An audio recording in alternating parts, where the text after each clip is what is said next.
No questions yet. I have to see the questions. Yeah, you gotta go to your channel. Kim's now the expert of live content, so. I surely am. Okay, so you just gotta open Oh, it. hey, look, there we are. There we are. There's our thumb. Somebody's already watching. So this is where we'll see the chat. Okay. So, well, let's go ahead and like it. You can't like your own videos. I always like my own videos. What are you talking about? Okay, so we wanted to go to edit video. Is this thing not connected to the internet or? It is. Okay, public. We're a little far from the internet, so it's gonna be a little here and there. Oh, let's hope not. No, the phone should be fine because it has both. Settings, analytics, customization. All right. So we need to change it so that it's subscribers. So they just have to be subscribed for 5 minutes, and we're gonna turn on slow mode so nobody can spam. So we'll just do 10 seconds. That's all. Because if you get people who just try to come in, that's what happened to me once, where I just got spammed with a bunch of dingbats. So That's fun. yeah, it was a lot of fun. Hello. Okay, sorry y'all. We're jumping in right now. Uh-oh. There we are. Well, there's 53 Oh, people watching. we have to mute that. Okay, I'm gonna pop out the chat. There it is. Hello. Let's pop Hi it from out. Spain. Hi. Hi Pop from chat. St. Louis. Yeah, hello. Hi from the first Q&A from the actual house. We're actually here tonight. Yes. Hooray for internet in the abandoned house. Okay. Hello, everybody. Let's see. Show. So, yeah, I guess I'll just moderate this. Kim's the best moderator ever. Where's your video, Caleb Gian? This video went up on Monday. Yeah, I am working on another one. It could possibly be out in the morning. I'm gonna try. Hi, Jake. How you doing? Howdy, howdy. Kim, are you wearing the Caleb t-shirt on purpose? Are you wearing a Caleb t-shirt? That's a Bucky's t-shirt. Oh. You forgot. What are we saying? Am I wearing the Bucky shirt on purpose? Yeah, I did just get this one on my trip. So went to a new Bucky's. Had to get the shirt, of course. I have a shirt for every single Bucky's that I've been to because they make a different one with each city on it. About So. the front doors, I told Kim in an older live stream, but it has different glass from the glass in the Art Deco. Looks like so wait, the front door is here? Yeah. Well, the front doors, I mean, there's 3 front doors, but the 2 like entryway doors aren't actually from this building at all, so they're gonna end up having to probably be rebuilt and replaced. I actually think they're from the house next to us. Well, the next one over. There's 2 lots between here and there, but I think they're from that house. I don't think they're from our house at all. I'm gonna bring the phone a little bit closer actually, since y'all are saying that the volume's a little bit low. I'm usually a lot closer to the phone whenever I live stream. Let's see. How's that? Better yes or no? Maybe we just speak a bit louder as well. Are we centered all right? Let me tilt it towards you just a smidgen. Sorry, y'all. This is why we started early. That's better. Okay. Yeah, we'll try to talk a little bit louder. Okay, where's the chat? Where'd he go? Oh, no, oops. You just scroll down, right? No, you got it. It's in a different window. Maybe that one? No, it's in a whole separate window. There you go. Better, there we go. Okay. Alright, everybody.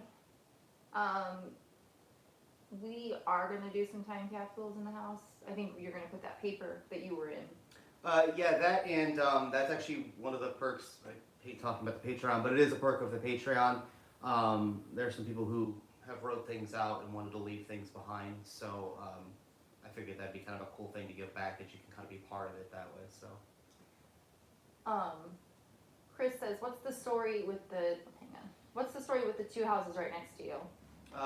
The ones directly next to me, there's a lady that lives there, and then actually the house past that is another very nice lady. That was her childhood home growing up, and she is rehabbing it right now, so she's kind of putting it back together. You might know that house from the door I'm working on. Okay, Kenneth says, "My wife grew up in your neighborhood. We'll be driving by and visiting once you're opening your home. Love your dedication." Lee says, "Let's see all the RVs, Kim. Thanks." Yeah, I had great time at the Tampa show. Great time at the Tampa RV show. And there's actually an RV show coming up with huh? Turn up the volume already? What? I'm just reading things. Yeah, we can't turn up the volume. We're just talking as loud as we can. We're just as close to the phone as we can be, so you might need to turn it up on your device. But anyways, so there is an RV show next weekend in St. Louis with all of our local dealers. And the dealer that I was talking about at the end of my RV videos that we're not going to purchase from, even though we really like the brand that they sell, is not going to be there. And I find that very telling. But the ones that we do like will be there, so that's good. Okay. Where did you get that high tank kit for the toilet, Rolando says? Oh, what's the name of that place? It's like Renovator's Supply or something like that. But it basically comes in a kit, and you get the tank, the hanger, and then it depends on the kind of toilet you have. Mine was a bit more expensive because the kind of toilet we have requires what's called an L pipe, so it makes an L shape. The more common ones are the more modern toilets. The spud or whatever is on top of the toilet as opposed to the back and the side. So you would need probably a Z bracket, and those ones are actually tend to be cheaper because they bundle better. So I don't know, but yeah, I think it's called Renovator's Supply. I had a box around here with it, but it's actually over at my buddy Justin's house now. I'm gonna move the light that's behind you because it's a little bit bright behind you. Okay. The one behind me is not too bad. Yeah, we got these. What the heck are these called? What are these? Caleb. The lights? Yeah. I don't know. Lights? They're lights. I don't know. Okay, they're like filming lights.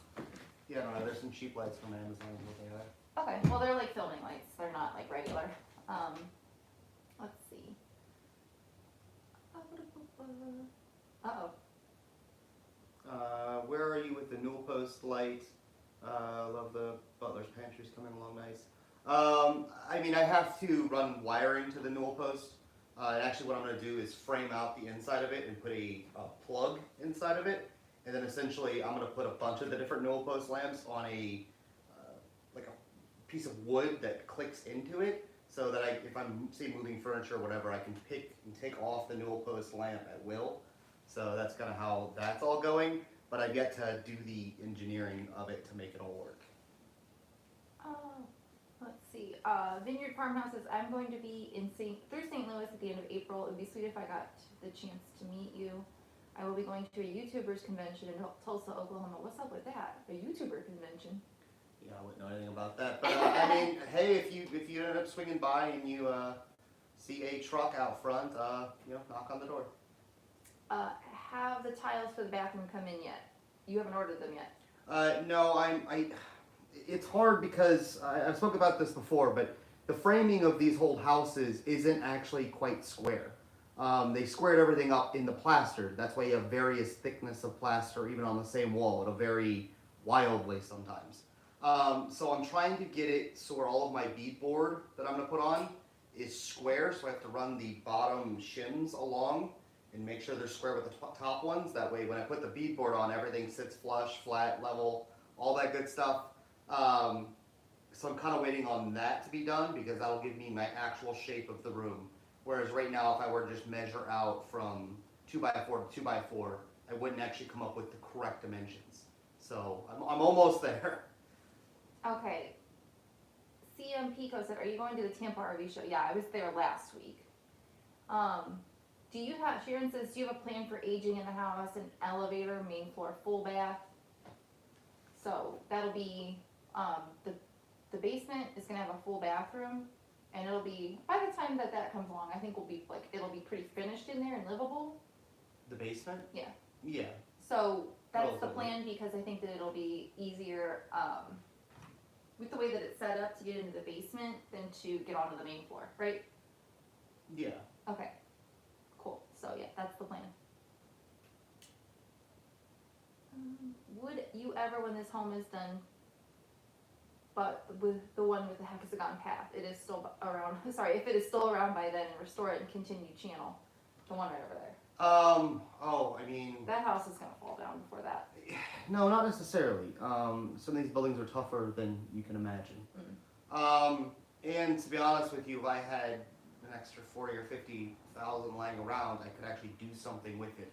It's also in a weird limbo from what I hear. I hear that it was owned by the city, and on the tax reports it's still owned by the city, but supposedly the city took lots from the church over, next block over, that was in the NGA site, and so now to make up for taking those lots from the church, they've given them that house and the lot next to it. So I'm not even exactly sure who owns it right now. I would love for it to be saved, but as it stands at the moment, I'd have to win the lottery to do that. Mm-hmm. Or hit a really good jackpot on a lottery ticket, I guess, at least. Yeah, Lee says, have y'all picked any china or silverware patterns for the house yet? No. My mom has a set of china that was her mom's, so that will be mine at some point, but china's not something that we really, I mean, I guess we would have to have some china, but. It's something that I haven't, like, you can only research and like retain so much information at once, or at least that's how I am. And I've had to learn so much about so many different aspects of the house, about furniture, about tiles, about flooring, about plaster, about basically, you know, name a construction material in here, and I've had to learn a lot about it. So China is so far down the road in my mind that I haven't taken the time to even know what I'm looking for. You know, I go to these estate sales and stuff, and I see a lot of it, but I have no idea what era it's from. I mean, obviously, if it's made in Japan, it's probably post-war, something like that, but I don't know enough about it to make a decision on what it's even going to look like. So it's just too far down the road for me to take the time out of my day right now to figure out what it's even supposed to be. Uncon says, are you waiting for the bathroom to be fully finished before using it? Well, I mean, we have to put the tile down before we could put the toilet down or anything, so it's just a rough ends right now. But, I mean, I'm not super duper worried about, like, say, the door. I know that might weird some people out, but I'm not. I'd be like, hey, I'm going to the bathroom, don't come over here. Just think a curtain or something. I don't know. 9 times out of 10, I'm here by myself anyway, so it's not a big deal. Would you ever do a video of inside the old Brown factory? I think that building's being used. I don't know what's going on with it. It's multiple buildings. It's like 7 or 8 different buildings. They probably once connected. I don't know if they did. Yeah, no, I would love to. I'd also like to, because Brown, after this house, built another house that's a arts and crafts style, which is something I'm very fond of. But it's in Huntley, which is one of the nicest neighborhoods in St. Louis, if not the nicest neighborhood. So it's somewhat worrisome asking. Like, I kind of fear the rejection on that one, because it's just such a higher, I don't know, it's rich people stuff. Who knows how they react, you know? But I would hope that they would understand the shared connection between our houses and the you know, the man who built them. So. What is the next project after bathroom, Dwight says? Next project actually will be getting the newel post somewhat together down here, not 100% complete, but just kind of get it in place, stabilize that. And the only reason I would be doing that is because I need to get the electrical in there. This is the bathroom, and that are done. That means I can actually run all of the electrical for the entire first floor, which is what the plan is, which is why I'm messing with that bathroom at all, because the walls have to be together for me to get the plugs in to run the cables. So I'm just completing projects in that order, plus having a toilet is awesome. You mentioned in the video that you'd show some of the beadboard that you'd worked on the bathroom, but didn't. Is it around? I think actually, oh, the beadboard. Yeah, actually I ended up missing a shot, so that was an oversight. I do have some around. I can actually go grab a piece if you'd like. That's the beauty of being here at the house. I'm going to show y'all though, Jake, who's, you know, always hanging out in our chats, he got some cool stuff. So he got, let me try to make sure y'all can see this. So he got a Queen Mary postcard. Isn't that cool? Jake, when did you say that this one was from? Let's see, you might have sent it in the email. And then here's a dinner menu. Let's see here. From the Queen Mary. Let me do the front first. I just know that he wanted me to share these. Look how cute this dinner menu is. And the interior. And then, hang on. I'm just showing off the Queen Mary dinner menu that Jake sent me. cool. That he got recently. And then yeah, so beadboard, nothing terribly complex or different about it.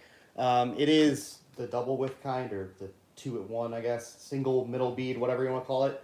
But essentially, the ones we have upstairs are almost this width, but they come in individual pieces in our tongue groove like this is. So That's the only difference from what's actually in the house currently versus what I'm using in the butler's pantry. But this is the absolute closest I could find. Hey, quick question. Why don't we just flip it around and put the painted side? Because inside? there is actually a right and a wrong way. One side is really rough and would require lots of wood filling. Oh, okay. And we might have to do that on some sides, but actually most of it isn't painted already. Okay, let's see. I'm gonna scroll back up. What years were the Second Empire era from? Deborah says. That's actually a question I'm not entirely sure of. I know we're at the very, very end of it. Like 1890, basically nobody was building Second Empire. I know, at least in the States and probably Canada, it was really big from probably the late 1850s till about 1880 was really the heyday, at least here in the US.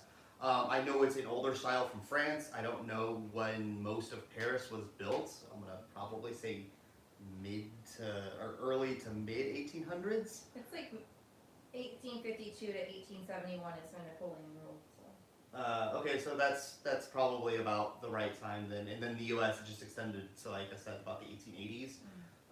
Is really kind of when it started to wane. Even our house isn't just fully Second Empire. We have a mix of what's called like a Second Empire and Italian kind of mixture. Second Empire has most of the time like rounded windows. We don't have a single rounded window in the house.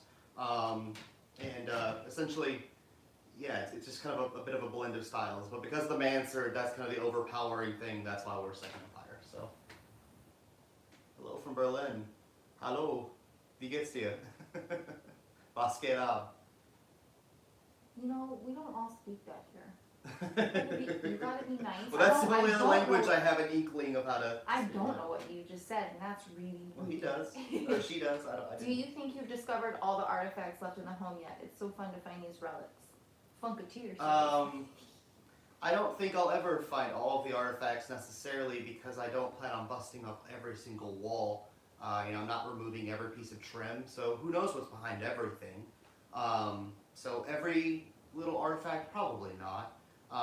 But I think, the bigger and more important thing is, preserving this in a way. And I think the other thing is we found so many little things outside the home that tie back to the home, like the puzzle and things like that, I think I found a lot. I think I have more of a complete story of this house than I think most people do of their houses, unless it was a really famous person who built their house. So. Stuart says, when do you plan to move in? As soon as possible. Yeah. I do think as soon as I have a working toilet here, I don't think Kim will quite yet, but I personally am going to start spending the night up here. Somebody's got to take care of the dogs, so. Yeah, for sure. But it'll allow me to get more work done because I don't have to hang my hat up at 7 or 8:30. I can just stay here and work all night, which is when I get most of my work done anyways. So. Let's see. Richard says, are you still trying to purchase the land next door? At the moment, no, I'm not trying to purchase it because it's out of my budget range. It sold for I think it was right at $20,000 or a little over $20,000, which for a North City lot in St. Louis is quite expensive. And it's just more than I can afford right now, considering I'm trying to get this place together. I do think in the future I'm going to try to pursue that again, maybe 1, 2, 3 years from now. Of course, it will be more expensive then, but we're going to try. Again, let me hit the lottery, I guess. Okay. Here's a question that you might be uncomfortable with. I haven't read it out loud. What was the music from the intro last year? I can't find it, Caleb. The music from the intro last year. It was on the Ben Sound site. I'll have to look up what it was again. Obviously, there's a file name to it. Yeah. But it was just copyright-free music that I found. And it was just, this is what they wanted me to put on the website. So that's what was always tagged there was Ben Sound something something something. It might be in the description, might not be. I know, Kim, the question I was uncomfortable with. It's the super chat stuff. I feel weird ever having that up because I don't like asking you guys for anything. I do this for free. I want to give you my time because you guys give me so much of yours. I suppose we can turn it on, but it's just something that I don't want to prioritize somebody's question because they gave us money or something. I feel really weird about that. You guys know I'm weird about. I hate talking about money. Like I'll tell you guys everything about what it costs to do this stuff, the expense, or what what it takes to do all this. But I just hate the idea of ever asking you guys for anything. You guys have done quite enough, and so I really appreciate you all. Let me see, let me jump in here, I'm gonna start trying to work on that, if you do wanna turn it on, we can do that. I do have it on my channel, so. No, it's gonna take a whole thing. We'll do it next time. We'll do another one of these times, another day. We can do that. That's fine. Okay. Hey John, we're doing a Q&A, you don't have to answer the questions in the Well, chat. he can help. John's my father, by the way, guys. So if you're Okay. wondering. Kim, you and Caleb complement each other so well. I agree. Yeah, I mean, Caleb's more outgoing, I'm more introverted. That kind of, balances us out either way. And then also, I'm more emotional and he's less, so, it's just balancing. So. We balance each other out. Yeah, I don't know. I'm more puzzle solving. I don't know. You calling me stupid? No. You have a different way of looking at the world than I do. I see things as pieces that have to go together. I think you see more final product potentially. Yeah. Deborah says, I'm curious about what work will be done on the outside between your house and the next.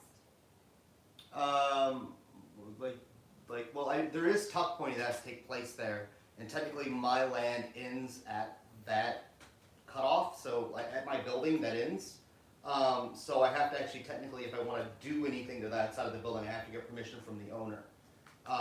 So that's a process I have to go through. It does need tuck pointing, but because the buildings are quite close together, it doesn't actually get as much weather, which is what deteriorates the mortar between the bricks. So there's not a huge amount of work to do over there. Probably take my mason, I don't know, 2 or 3 days. But they obviously can't access it with a lift. They have to get a smaller scaffolding and go in there. So it's a bit annoying in that respect, but it should be fine. And then we'll have to figure out something with the mansard roof as well, but I'm hoping that I can get to most of that with the lift, hopefully. Okay. Chippy beats Bucky. What's the name of your channel, Kim? So mine is Second Empire Strikes Back Vlogs, but it's not 2ND like this channel, it's the word second. So I do a lot of stuff with the house, but I also do stuff that's not about the house because, I was gone in an RV show last week and I was like, I know not everybody, probably like a fifth of my audience likes that kind of thing, but I was like, well, I'll be here anyways, and it's good for me to have the footage so I know what we've looked at because me and my mom are trying to purchase a fifth wheel, so I did film that, and if there is, anybody, if even one person wants to see something, I'll make a video about it, no biggie, but, so if there's ever any content that you don't care for on my channel, just don't watch it, it's no biggie, it's all good, if that kind of thing, I'm just making it for a few, so. Hello from England, or hello to England, I guess, and Missouri. You make mobile apps, that's cool, so you had to learn coding and stuff. Yeah, that's, I can learn language that corresponds to something real, but that's all beyond me, a little over my head there. Let's see, maybe Kim should buy the lot next door as opposed to a camper. Well, here's the thing, I would totally buy that land next door. I'm sure I could probably get financing for 25 grand. No, you probably can't. But, Not yeah, much you land. can't, I'm just saying, as me, with my credit and my income and everything, I would definitely be approved for a loan if you could get one on that, but you can't. I think it'd be really difficult. Basically everything up here you have to do for a cash offer. And so I don't know if all of you know how I even bought this place to begin with, but I bought a place on the south side of the city because I had moved back. I came from LA after this. I'm from St. Louis, but I lived in LA for a while, and I saved up everything I made for 2 years and came back and put a down payment on a building in Dutchtown. Spent 3 years working through that, cut my teeth, so to say, with doing all the construction, things like that. Fixed it up, and then refinanced it, and that's how I was able to purchase this place. Basically, I got just enough extra on top with the equity I put into my building, my other building, to purchase this and do the tuck pointing and a little bit of the roof. So I had just enough to complete that, and then the rest of it I'm just kind of running off of whatever I make comes back into this. The nice thing is the place I did get was a multi-unit in Dutchtown, so friends essentially that I know rent for me, they rent a room, they get a really cheap deal on rent, they pay off what I have to pay off on the building, and kind of everybody wins. So I don't have a lot of payments outside of this house. Essentially, everything's kind of works itself out, let's say. And then at our house, yeah, because you don't have to pay many of the bills because of the renters, I take care of like, you know, groceries, dog food, household items and stuff like that. So that's about all that we really have, you know, each month Yeah, I mean, at home. So. that being said, we also live in a 400 square foot portion of the building, a tiny, tiny little portion. Yeah. There aren't really any walls except for the one for the bathroom. So it's kind of the sacrifice to save up enough to do something like this. So, you know, I'm not coming from a large house to another large house. We are coming from a tiny, tiny little spot into this big place. So, yeah. Different world. I did turn on the super chat just for those folks who do want to do it. Don't feel obligated, of course. And I checked from my phone over in the other room, and it is on. So just in case anybody wants to throw a dollar, you know, you can do so. Because I know I've had some comments like, hey, you know, I'd love to buy you guys a coffee. I can't afford to be a patron every month, but you know, if I could send $5, like that's, you know, we don't expect anything, of course. It's with a K. My name's spelled with a K. Caleb, how awesome is it to not be in Los Angeles anymore? it's pretty good. I do have to say though, for all of LA's flaws, it is an absolutely beautiful city once you're in the mountains and nowhere near the city. See, I like it. I just when I went with Caleb at the end of 2018, like we went to Disneyland. He flew to Japan with a bunch of people, and I don't fly, so I didn't go. Huh? Just family, just John and Brandon. And Gucci. Oh yeah, my German buddy. Yeah. So a couple people, and I stayed in LA while they were gone for 10 days, and I did a whole bunch of stuff there by myself, which was really cool. But boy, oh boy, it takes a million years to get anywhere. That is the biggest gripe I have. There are so many people everywhere in that city. So, but other than that, I think LA is awesome. Let's see. Will anyone build new houses that look old to fill in the vacant lots around you all in the future? Brandon says. This is actually a thing that I don't think you know about this. The guy that bought the 2 lots over by the Sheehan mansion, there's a big mansion on the side of the block, which is like one of the families that started this area. They actually sold the land to Mr. Brown and Mr. Hall to build these 2 houses. But the guy that owns one of those 2 lots has decided he wants to build something that's at least close or at least sympathetic as a building. So, Heck yeah. I saw what he wanted. It is a wooden structure, but it kind of looks like the stone fronts a little bit. Okay. And I understand who can afford to put 8 inches of limestone on the front of the building these days. Yeah, no. I mean, as long as he's not building like a modern box. I'd rather go one of 2 ways. I'd rather either go extremely sympathetic to what's already here, or go very wacky, wild, modern. You mean like those boxes down the street? I do not mean I mean like a building shaped like a cat or something at least interesting. Okay. So at least So it's an art a destination. Yeah, yes, at least it's more arty versus basically I just don't want vinyl siding. Yeah. I don't want vinyl siding anywhere near in this neighborhood. It's okay in its place in the suburbs. I just can't handle it here in the city with all of these other structures. It just doesn't work well. Let's see. Oh, for Colorado. Ooh. It's a pretty state too. And see, you didn't have to give up the mountains. Yeah. I'm not a huge fan of the mountains myself. They're a little scary to me. A little high up, a little scary. Are you going to show us the building behind the house? Is it a shed or a garage or a mother-in-law cottage? It is a garage. The garage actually will probably be where most of the Hall and Brown equipment will live. Mostly because to run a lot of the machines, if you're going to be working on longer pieces of wood, you need an inflow and an outflow that's long enough to be able to do that. Also, most of the Hall and Brown equipment that I see is way too big to get into the house anywhere. And I think it, like you can put it in the parlor, but I think it'd look really weird to have a 200-ton whatever monstrosity sitting in the middle of a really beautiful parlor. So I don't think Mr. Brown will approve of that. So the garage will be, for the most part at least, set up as the workshop. Anita says, have property values increased since the U.S. government has bought all that land for their campus?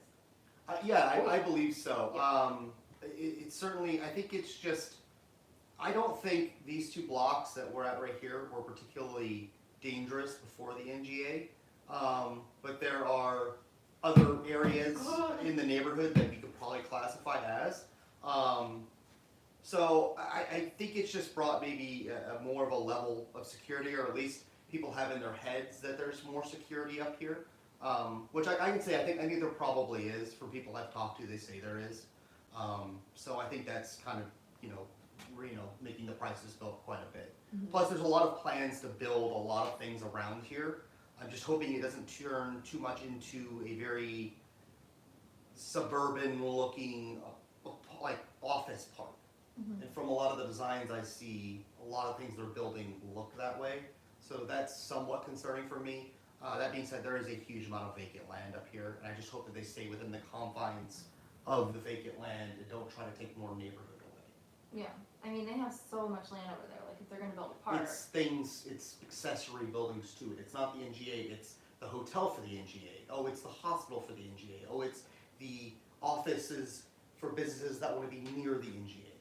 It's not the NGA themselves, it's the other accessories that come with a development of its size. Yeah, and like the apartments for the people, who work in the cafeteria or, do like the janitorial work and stuff like that, so. Well, I think there's plenty of buildings around, and I don't think there's going to be a problem with that. I mean, but. They're going to build more things. It's just Yeah. about what they build necessarily and where they build it that I care. Chris says, Caleb, what would help you the most with the house in 2022? Help me the most. Well, I mean, I suppose the lottery. Yeah. There are definitely some systems and things like the mansard roof that are going to cost quite a bit of money that I haven't quite figured out where all the nickels and dimes come from quite yet. But that isn't necessarily that concerning. I'll figure it out. There's a way. The biggest thing to help, if weather cooperates this year, that'll be nice. If it can have a more mild summer, it means I can do work on the front of the building longer because it is south facing, and when it's hot outside and when you're in the blazing sun, it's hard to work on. I did it in the fall, and it was really hard on me in the fall, and I bet it'll be hard this summer. Working on the mansard, I know is going to be a similar scenario. I also have a bunch of windows that are coming in that will be fun. Also, the plaster doesn't work very well in the summer, so you have to find different tasks to do. So if I can get more of a climate-controlled house, I think that would be helpful. But of course, there's a lot of money that has to be put in to get the systems to make that possible. Luckily, here in the winter, I'm not scared of the winter because the boiler system does quite well. Obviously, we're sitting here in t-shirts, and it is absolutely zero problem, and it's quite cold outside. So. Okay, let's see. Angela says, I think you guys are awesome. Have you always been in love with the antiques and century homes? My partner grew up in one and taught me to appreciate the history and beauty when we met. I've liked the antiques, like, I think since I was a teenager and I started, realizing that there were, like, things like that in the world. I guess I've always liked older houses, but I never was, like, into it like Caleb was, so. Yes, my aunt did a report in high school when I was probably 6, 7, 8, somewhere around there, on the Titanic, and therefore bought, like, the Robert Ballard VHS, the Nat Geo, and I got fascinated with that. I also liked Scooby-Doo as a kid and all the ghosty stuff, but that's Second Empire, right? That's Victorian architecture. So between those two things, I've always wanted to have something like this. And I've always liked old things. I've always liked tinkering with old things, kind of taking things apart and putting them back together. Like I would do that with like old fans and stuff like that. I've always liked older things. They always seem to be built better. Like, for instance, like a fan I had an old GE fan with like the metal blades and everything, and I had like 3 or 4 plastic fans that broke in the time that my GE fan like ran forever. It still runs. Oh. It needs a little bit of oiled up and taken apart, put back together, but I think it's cool to know that you could buy something that would last essentially forever. They were built so well. Okay, and Sabrina sent us $10. Thank you so much. That's really kind. Really appreciate it. Thank you. Nobody feel obligated. Yeah, no obligations, because I'm just going in order. Like, I came to it and then I spoke about it, so it does not bump you up, but we'll try to get to everything anyways. Let's see. I wish my 1920 house still had the clapboard. Yeah. Is that beadboard? I believe it's similar. Yeah. Okay. I'm sure you could get, look at your architectural salvage. Well, even then, they make beadboard today. They make it in 4x8 sheets. It'll never look the same. It's hard. They don't build things the same quality. Tug and groove is great. Those are 3/4 inch pieces of wood. Modern stuff is like glue on. Oh, You could okay. punch through it. Yeah, I saw somebody doing a TikTok where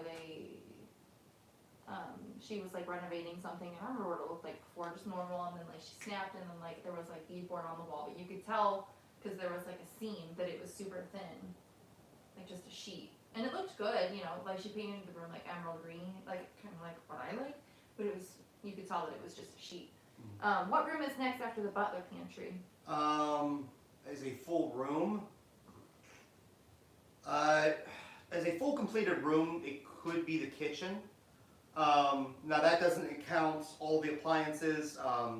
My quick meal stove that I have needs a ton of work.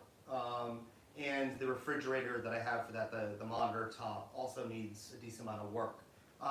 So it'll probably be, the way it will be laid out will be the same, with all the beadboard and all that fun stuff, but it won't have the finished appliances in it currently. So we'll just use whatever I have at hand. So.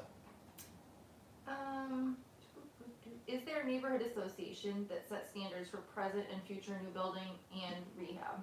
So there's a guy I'm working with right now, Robert, who's essentially me, but's been here for like 40 years plus. He kind of grew up in the neighborhood, so did his wife. Wonderful, wonderful people. And essentially they're, me and him are working together to try to get not only a tour set up for the neighborhood, so we can, you know, invite more people out to the neighborhood, see some more of the houses and things like that. But we're trying to get this registered as a National Historic Site. There's a block around the park here in St. Louis Place, and then St. Louis Avenue itself. If we can get those listed, then people would have to conform to that. If they wanted to build something new here, it'd have to be approved, just like, say, Lafayette Square or Soulard or some of the better neighborhoods in the city. So we're hoping to do that. It might be a bit of a fight, though, because, and I completely understand this, say you wanted to replace your windows in your house. Well, now the people who are in this neighborhood would have to conform to historic standards.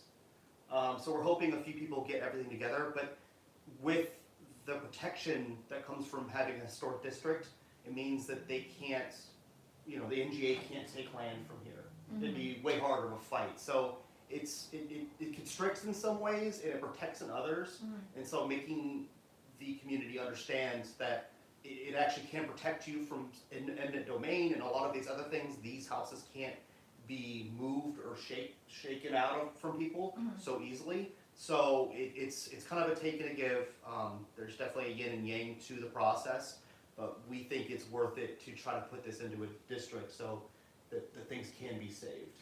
Yeah, but here's the thing. So like, if you can only replace it with like historic style windows, the ones that we bought were like $500 a sash, right? Or sorry, that you bought. Yeah, but that's not installed. Yeah, I know, but like, say if you wanted to get, what the heck are they, vinyl windows? How much are those? It depends. Yeah, but I But mean, even like, then, that's you'd have kind of, cost installed. sure, Well, it took me a week to do each window.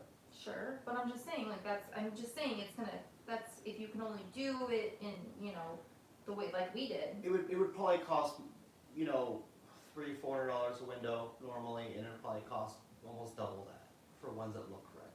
But here's the thing, that's gonna, you know. And then probably only have to do it on the front unless they were a corner building. Okay, but I mean, like, that's gonna make it really tough for people who can't afford to do that. Exactly, that's Yeah. that's the point I'm trying to make, is it's Yeah. not, there's a yin to the yang about that. Yeah, but I mean, any recommended how to plaster channels? My house is 1940s with cracking walls, and every repair plaster video I find is like used drywall. Wait, did they say they have interior or exterior walls? 1940s. So if you have wooden walls, or if you're working with brick, for me, I use two completely different methods. If it's an interior wall here in my house that doesn't touch brick, you're using wood lath, I like Structilite. I know it's kind of a cheaper product, and I certainly wouldn't use it in a wet bath. So like currently I'm using it in the butler's pantry powder room, but that's because I don't have a shower in there. Nobody's going to really be making steam. It's not going to be getting wet repeatedly. So using a gypsum-based plaster for me is fine. It still gives a look, and I still veneer it with a lime-based veneer plaster, which are very easy to come by. You can find those anywhere, and you usually have to use them with what's called a gauging plaster, which is another thinner gypsum fine plaster. So you can definitely do it that way. I think that you should make a how-to video. I plan on it, but the thing is I haven't done something like that yet because I want to make sure the information I put out to you guys is actually correct. So I want to make sure that I've learned enough that I can feel that I actually have enough valuable information to give you guys, because wouldn't I wouldn't be very happy with myself if I gave you guys something that was a load of crap. That was a terrible idea and a terrible way to do it. So I just want to make sure that I know actually what I'm doing before I give you guys the full information, because I don't want to mislead anybody and have them do bad work on their own house. So I'd rather make sure that I'm fully correct before I put it out there to you. Look, Moon's here. Hi, Moon. Let's see. Donna, thank you so much for sending us. What is it? I feel bad. It's Australian dollars. Oh, So more like what? 35? I don't know. I don't know if it's higher or lower. No, theirs is higher. Their dollar's worth. Well, hang on, hold on. What is it worth less? You get paid a lot more an hour there, though.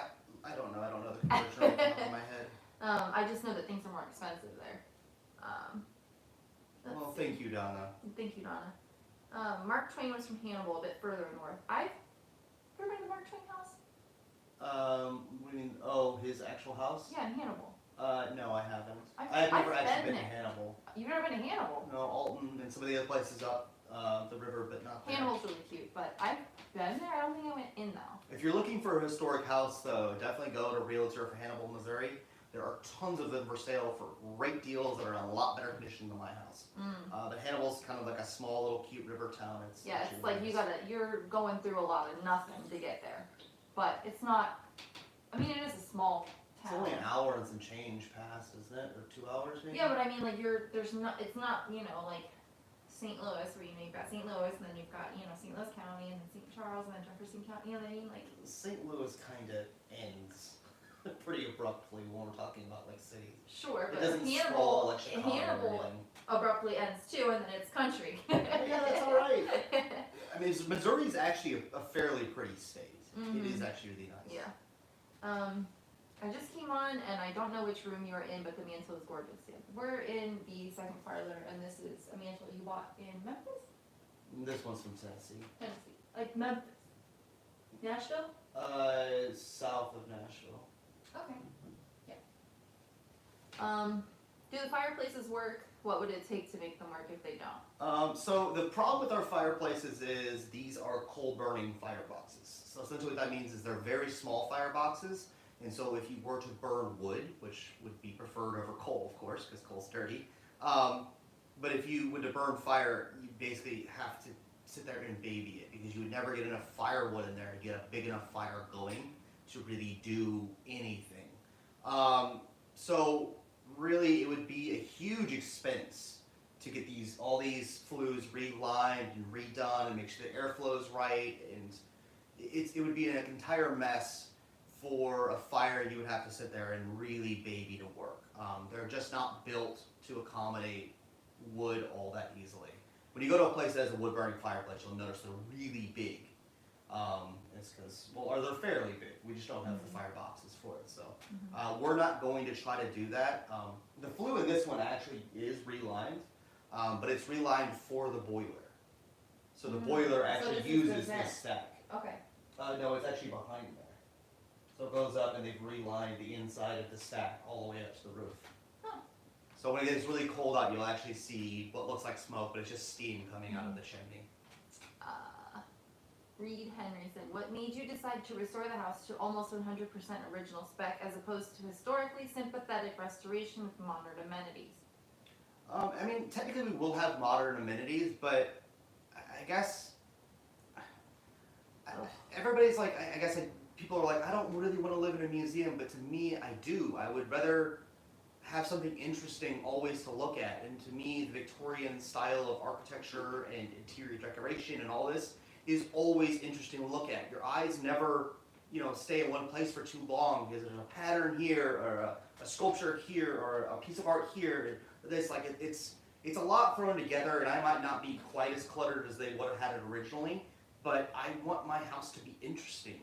I want to walk downstairs and kind of be immersed in a world, and that's kind of what I'm doing here. I find modern architecture and modern amenities, if you will, kind of sterile and boring, and I don't think of myself as terribly sterile or boring, and I don't want to live that way either. you know, as far as things like TVs and things like that, I don't really need them. We have laptops and computers. If I want to come watch, you know, use something, I usually watch YouTube or Netflix, and I'll just bring my laptop and set it on a table and do that.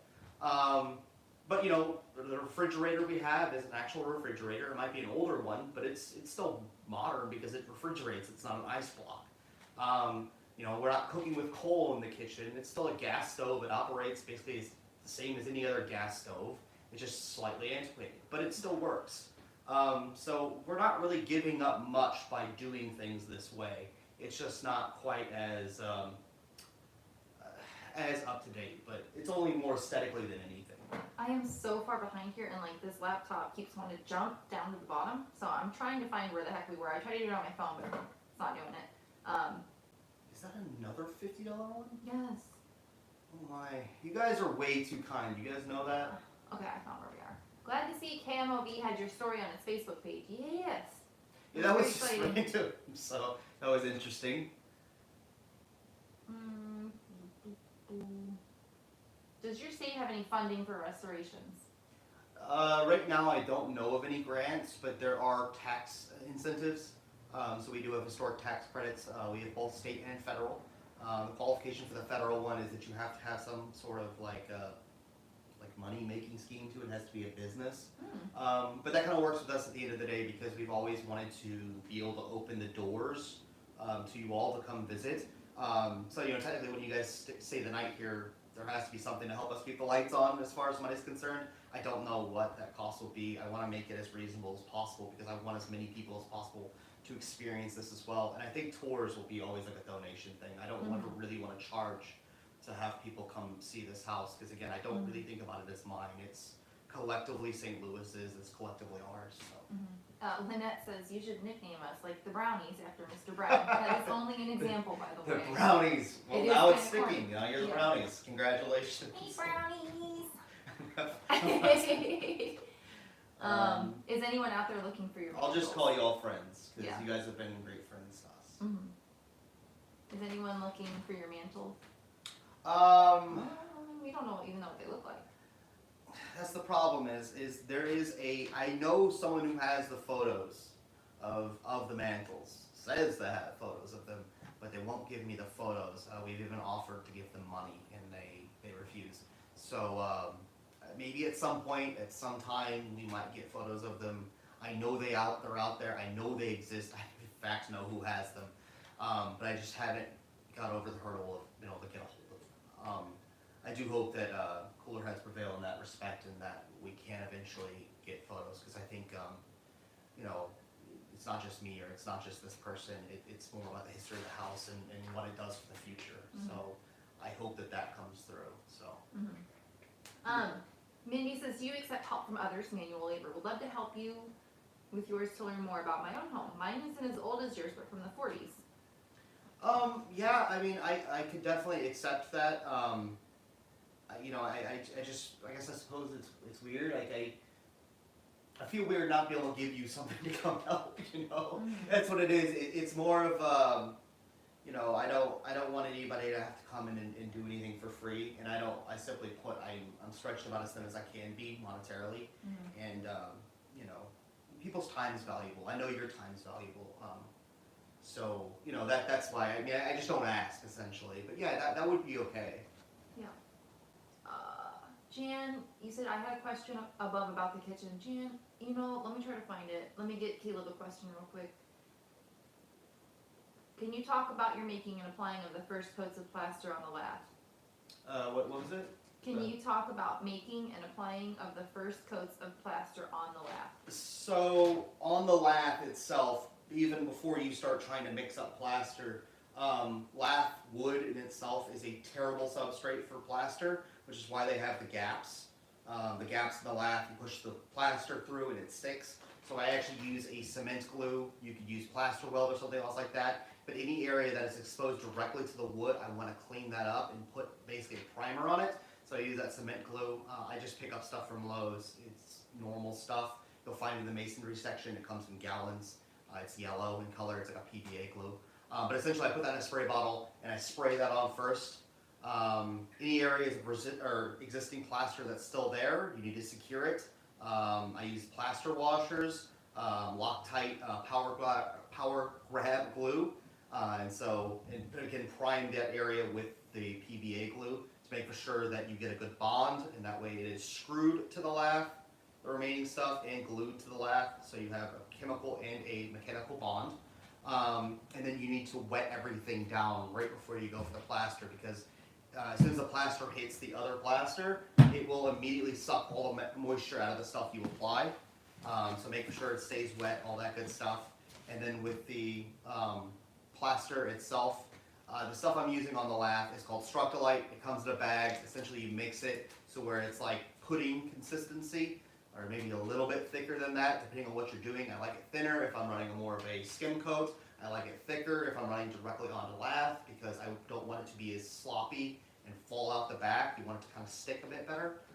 So yeah, depending on the situation, it's always a little bit different, but Structolite as itself is really nice stuff. It's much lighter than sand and lime. And for lath, for anything that you have to run on wood, I prefer that method over the lime, because the lime is way more finicky.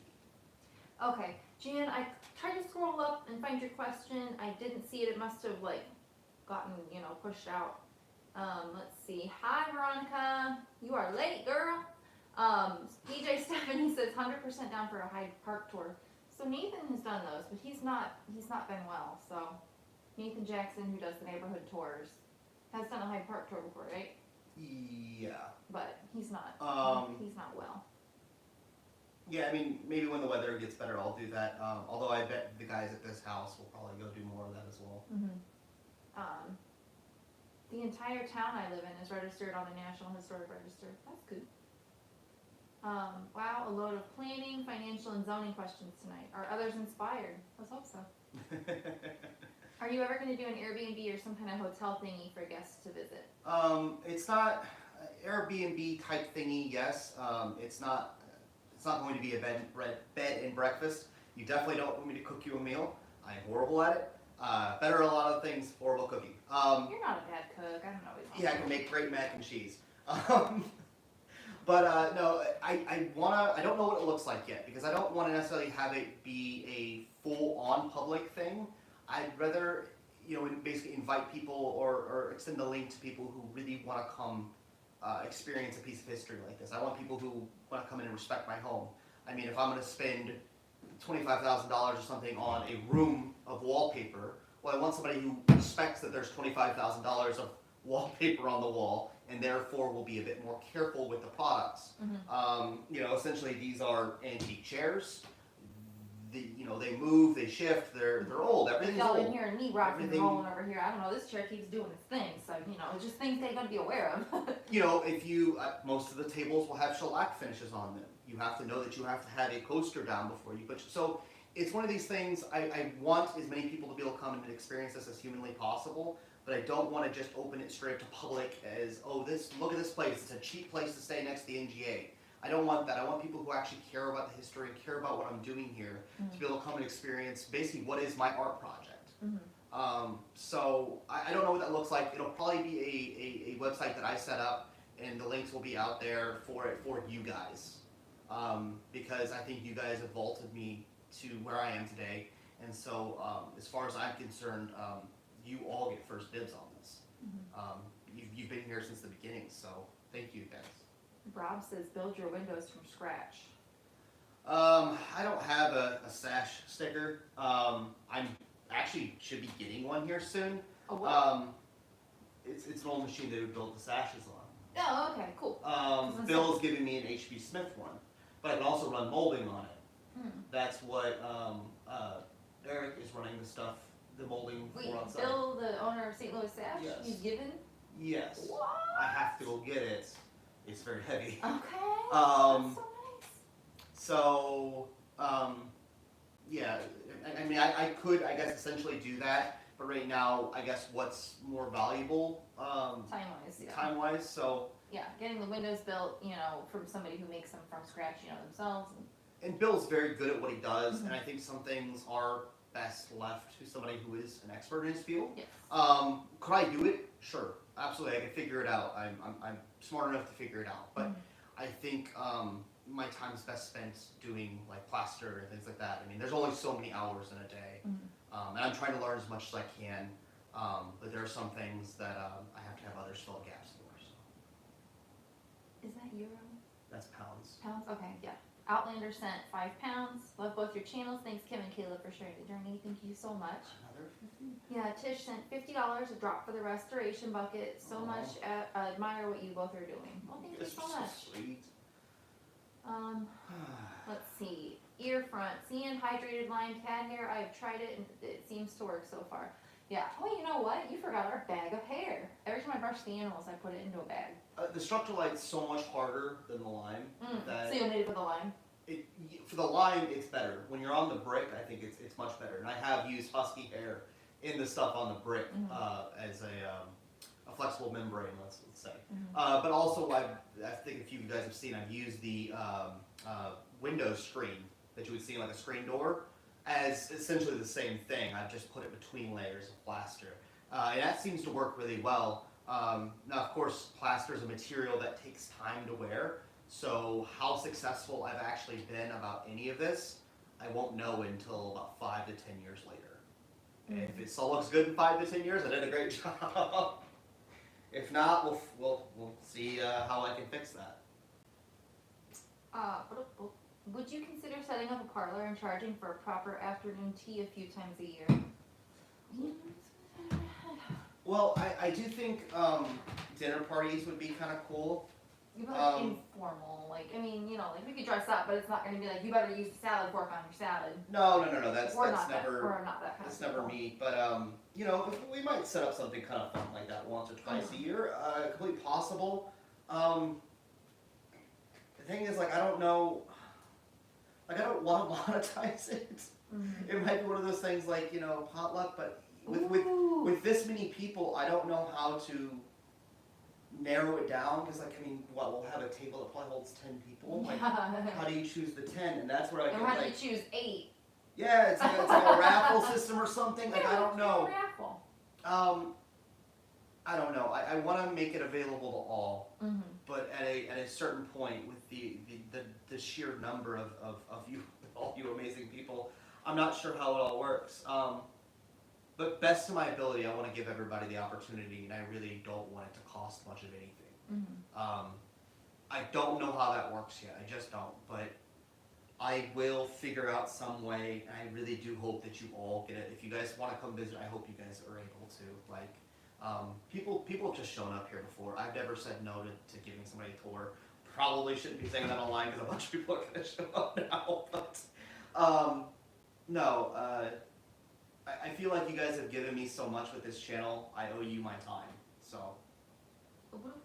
Swedish viewer here, love your channel. It's very inspiring to see you DIYing this kind of project. How close are you to having functioning plumbing, and will you do a review of using the bathroom?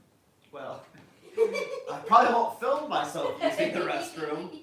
I mean, it's a toilet like any other toilet, essentially. I mean, there's nothing in there right now, so. I'll show you guys flushing the toilet with like the tie tank and things like that. Yeah, that would be cool. That's gonna be so fun. I guess the word review is throwing me Hey, off. you know what's cool though? If we ever have a little toddler around, they're not gonna be sitting there flushing the toilet because they won't be able to reach it. Let's put an extension on it. You better put the toilet paper up high too, because the little kids love to go with the toilet paper.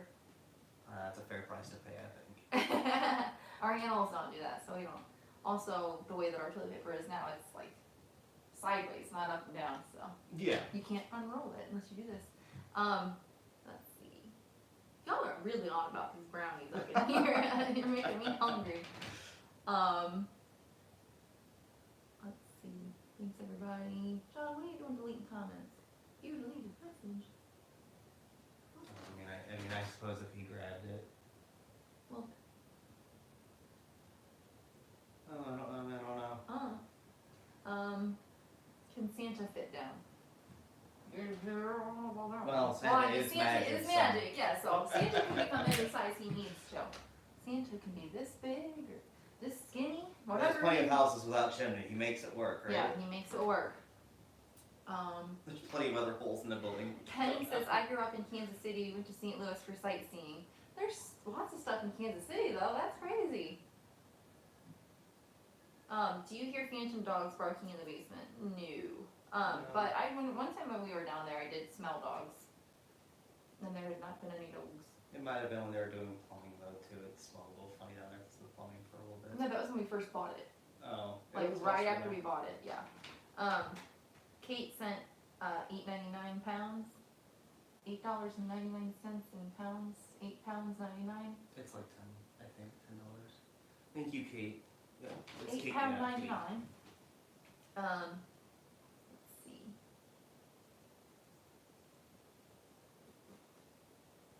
Yeah, St. Louis is a lot closer. Whoa, come on, man. Why is this thing so? Come on, man. Why does this thing keep jumping around? This is driving me bad. Driving me bad. Okay.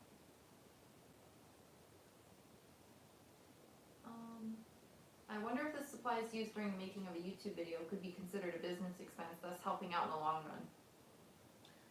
What? Wait, what? I wonder if the supplies used during the making of a YouTube video, aka your plaster today, could be considered a business expense, thus helping out in the long run. Yes, technically it can. You can claim things like that on taxes for sure. And you know, we try to save money where we can, and we're not coming at this as millionaires. So any help, anything in that respect that I can write off, we definitely try to. Have you named your house, and if not, do you plan to name it when you are done with the restoration? I mean, it's just the Brown House to me, so I guess it just has the historic name. I don't know. I don't think of her as. I mean, I think of it as a her. I guess that's kind of weird. But it's, I don't know. I guess I haven't really thought about giving her a name, and I don't know that I really will. It's just it's the Charles S. Brown House, Yeah. and Yeah, like my mom named the RV, and I never call it by its name. It's just the RV. I've never named any of my vehicles I've or never anything named either. anything. Pets. Well, I mean, you gotta call a pet. You know, what I mean, you gotta give it a name. Although I've never named any of my pets.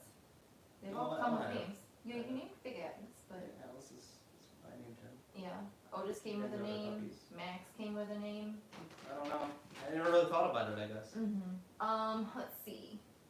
What's your favorite design aspect of Eastlake? Mark Davis sent us $20 and asked that. Thank you, Mark. Appreciate it. Aspect of Eastlake. I really do like the spoon carving aspect. Yeah. I kind of like a lot of early Art Deco. I've known, well, obviously, I think everybody knows Art Deco pretty well. But it being sort of in a weird way, like a precursor to it. So a lot of the straight lines, but then like the finials on it and stuff. I don't know, like it has a nice flow to it. It's a lot like some of the earlier, albeit that stuff's more Mayan inspired, but the early Art Deco where it was a lot more fanciful, if you will. There was a lot more decor on it. And I think in a weird way that's, I don't know, I think it's a nice stylistically the way it looks. As far as one individual part of it, I'm not sure. I think just as an aesthetic put together, aesthetic movement at Eastlake, I think it just kind of works. It's not over the top with ornamentation. I think it's like just the right amount of levels, and I do really like the straight lines, and I don't know, it's just got a beautiful form to it, I suppose. Farmyard Flavors, they're talking about cookies, Girl Scout cookies. Ooh. He said, I like the thin mints. Just buy Keebler grasshoppers and spend your Girl Scout cookie money on the more interesting cookies. That's what I do. We got Girl Scout cookies. We still have, okay, I was gonna say, we still have Girl Scout cookies from I think last year. John left up. John does. Those are, I do not claim those cookies. John, I'm gonna eat those cookies. Anyways, I would forget that they're over there. I love cookies, but yeah, get the Keebler grasshoppers and spend, you know, the $10 you were gonna spend on Thin Mints on some Samoas or something. Let's see. What about having a group of college architects or art students come in one day and have a day of restoration? They do that with an old chateau in France from time to time, or so I've read. There was a guy that I met fairly early on that was looking to doing something like that out of Cape Girardeau. That he has since moved. Peter, if you're watching below. Super nice guy. It just kind of never happened. I wouldn't be opposed to it. Again, I do think this could be a really cool resource for the city to utilize, and I would be more than willing to do that. But I don't even know about who to ask, and I kind of feel weird asking. I suppose the whole having lots of followers and this whole YouTube thing, I don't want to be the guy to be like, hey, I'm that big YouTuber guy. Like, that's not me. I hate approaching things from that angle. I just find it really, really odd because I'm just me. I'm not some big dude on YouTube. I just doing the house. I'm just normal. Yeah. So I never want to use like clout or numbers. And then if you come at it with a, hey, I'm just a guy, do they take you seriously? Like, you know. And I don't also want to be the person like, hey, give me stuff. That's that's the thing that makes me feel the worst. Yeah, like, I hate I don't it. know, sometimes you hear about like YouTubers, like influencers going, emailing, or like, oh my gosh, I see so many on Reddit where people are like, hey, I'm putting together a wedding and I have, 10,000 Instagram followers. Will you do my photography for free? Or will you give me a discount on catering and I'll give you a shout out? Like people, No, I don't. no, we would never do anything like that. I don't want to use this. I want to use this channel for good, not for my own selfish things. Like, the house is, I guess you could say in a lot of ways, a selfish endeavor. But like I say, I really do want all of you to be here at some point to at least have a walkthrough. Okay, so Jan re-asked her question. Will the older appliances be located in the basement kitchen and new appliances that look like older appliances on the main floor kitchen? No, the older appliances will be up here in the main kitchen. Again, they're from the 20s, so they're antique, sure, but they're also not terribly different. Yeah, I mean, we've got, a gas stove. I love a gas stove. Like, I'll be perfectly happy cooking. Shelly lives in the Magic Chef mansion and only has antique appliances. Yeah. She gets by just fine. We were there actually on New Year's. She invited us out, and I mean, every fridge in the house, she's like got 6 or 7 of them. They're all the GE monitor tops. Of some of them with domes, some with exposed coils, some of the, all the different styles of them. Really amazing. But yeah, you walk around and like they're just full of bottles of water and stuff. They all work beautifully. They're all well over 100 years old. Have they been serviced? Sure, but they're so old. Like there's something different about them. And same thing with her stoves. She has 2 Magic Chef stoves. Magic Chef mansion. Hold on. She does have a modern refrigerator in her butler's pantry, but that is because the monitor tops don't hold a lot. It's more about the freezer space. Yeah, so they don't hold a ton, and like they don't have any freezer space hardly. So, and then in the basement, we will have basically just what are normal modern appliances. And I'll probably just store like stuff in the fridge and freezer downstairs, and then bring up. If I'm gonna cook a meal, I'll bring it upstairs and cook it. Exactly. No problem using an old gas stove. A gas stove is a gas stove to me. Yeah, I mean, there's no lighter on it. You will have to light it with a lighter. That doesn't bother me. So it doesn't have the built-in lighter or anything like that. So I mean, that's really the biggest difference. And then with the oven, you can turn the dial on the thing. It might not always correspond directly with the temperature. You put a thermometer in the oven or the broiler and just check it. That's it. I mean, I wouldn't be able to cook a turkey in there, but most everything would fit in. I mean, a small turkey. But yeah, I think that the only thing that like I'm kind of I'm fully comfortable using everything old in the fridge, the kitchen on the main floor. I would just prefer to have a dishwasher of some sort in there. Like like you guys know, just because I am comfortable using everything up there. So if I was only going to cook downstairs, I wouldn't care at all. But since I will be using this kitchen, I would like to have one in there. Let's see. What are you most excited to finish, and what are you most intimidated to finish? Rachel asks. Taxes are going. Let's talk about chocolate again. What's that? What are you most excited to finish, and what are you most intimidated to finish? Most excited to finish. I think I don't know. Like I don't know that I ever really want to fully finish it. Like when the project's over, then I have to find something else to do. Yeah. I'm most excited to finish the 3rd floor. Like get our little master suite. No, I definitely want like a foothold in the building because then I think things go quicker. So just getting the building done enough so where I can live here, so that we can live here. You have to understand, guys. I'm mostly here by myself most of the time. I'm always in my own head, so that's why the difference between we and I. It's not because I'm leaving Kim out of it or anything. But yeah, just to get a foothold here so we can stay here because I tend to be a bit of a night owl. I do most of my work at night, and I will actually get a lot more done as soon as we can stay here.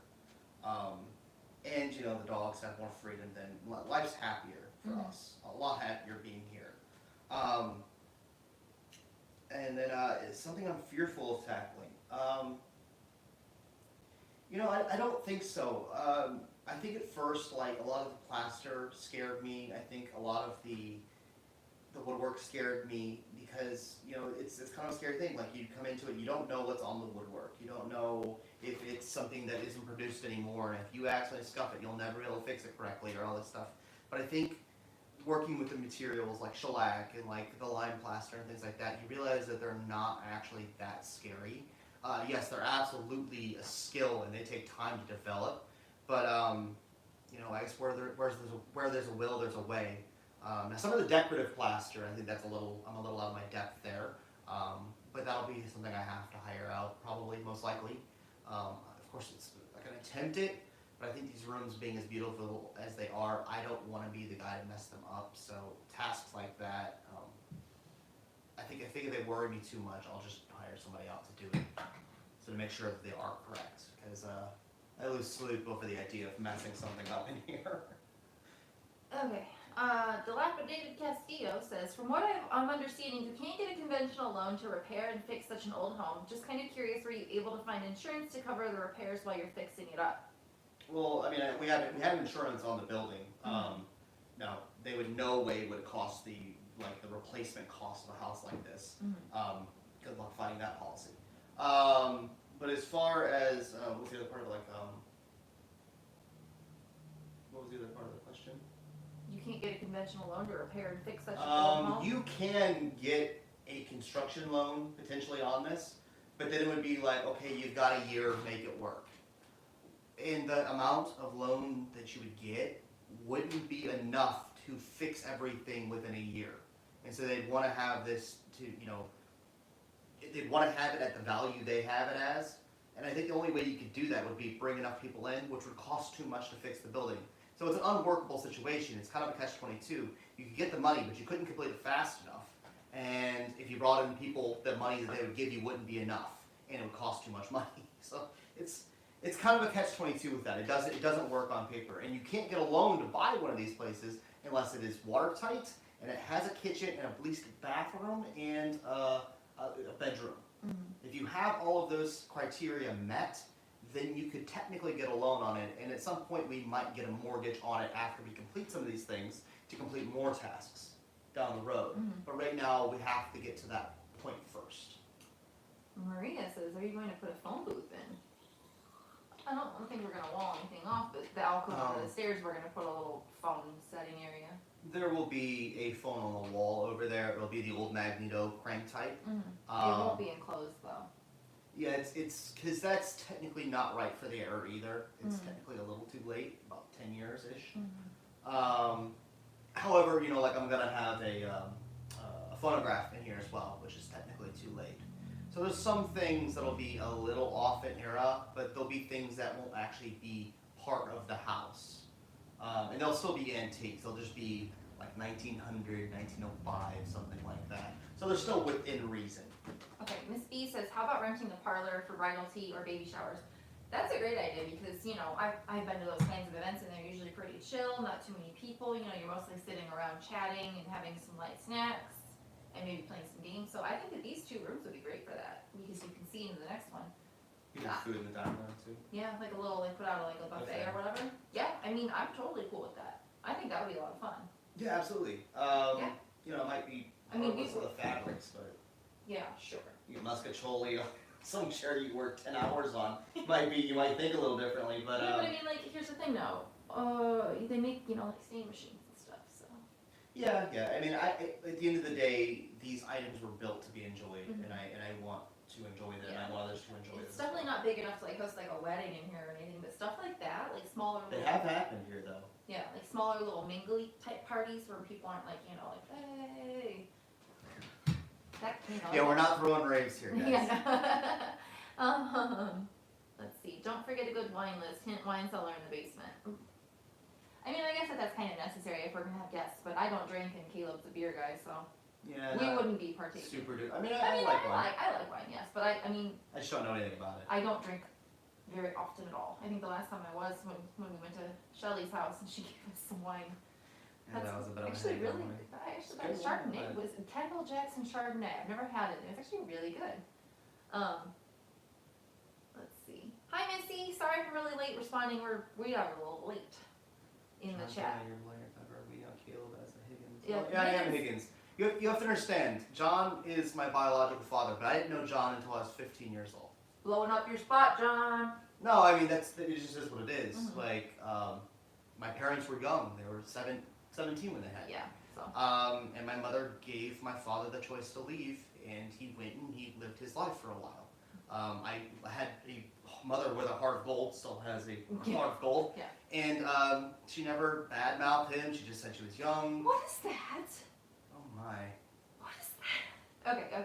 But try to get back to the story now. But so essentially, my mother never badmouthed my father. She said we were young, so John wrote a letter to me when I was 15, and we basically became best friends.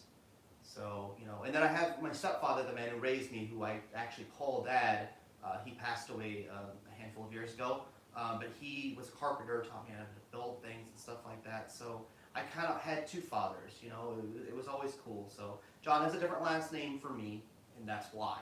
I actually have my step-grandfather's name. It actually has nothing to do with my lineage. I should be a Kinnaman or a Clark, or I think there's one other one a Wilson. So I could be one of those as well, but I'm not. I'm Higgins, so I'll take it. Let's see. Sorry, guys. Trying the Caleb Brown house. Oh, this piece here?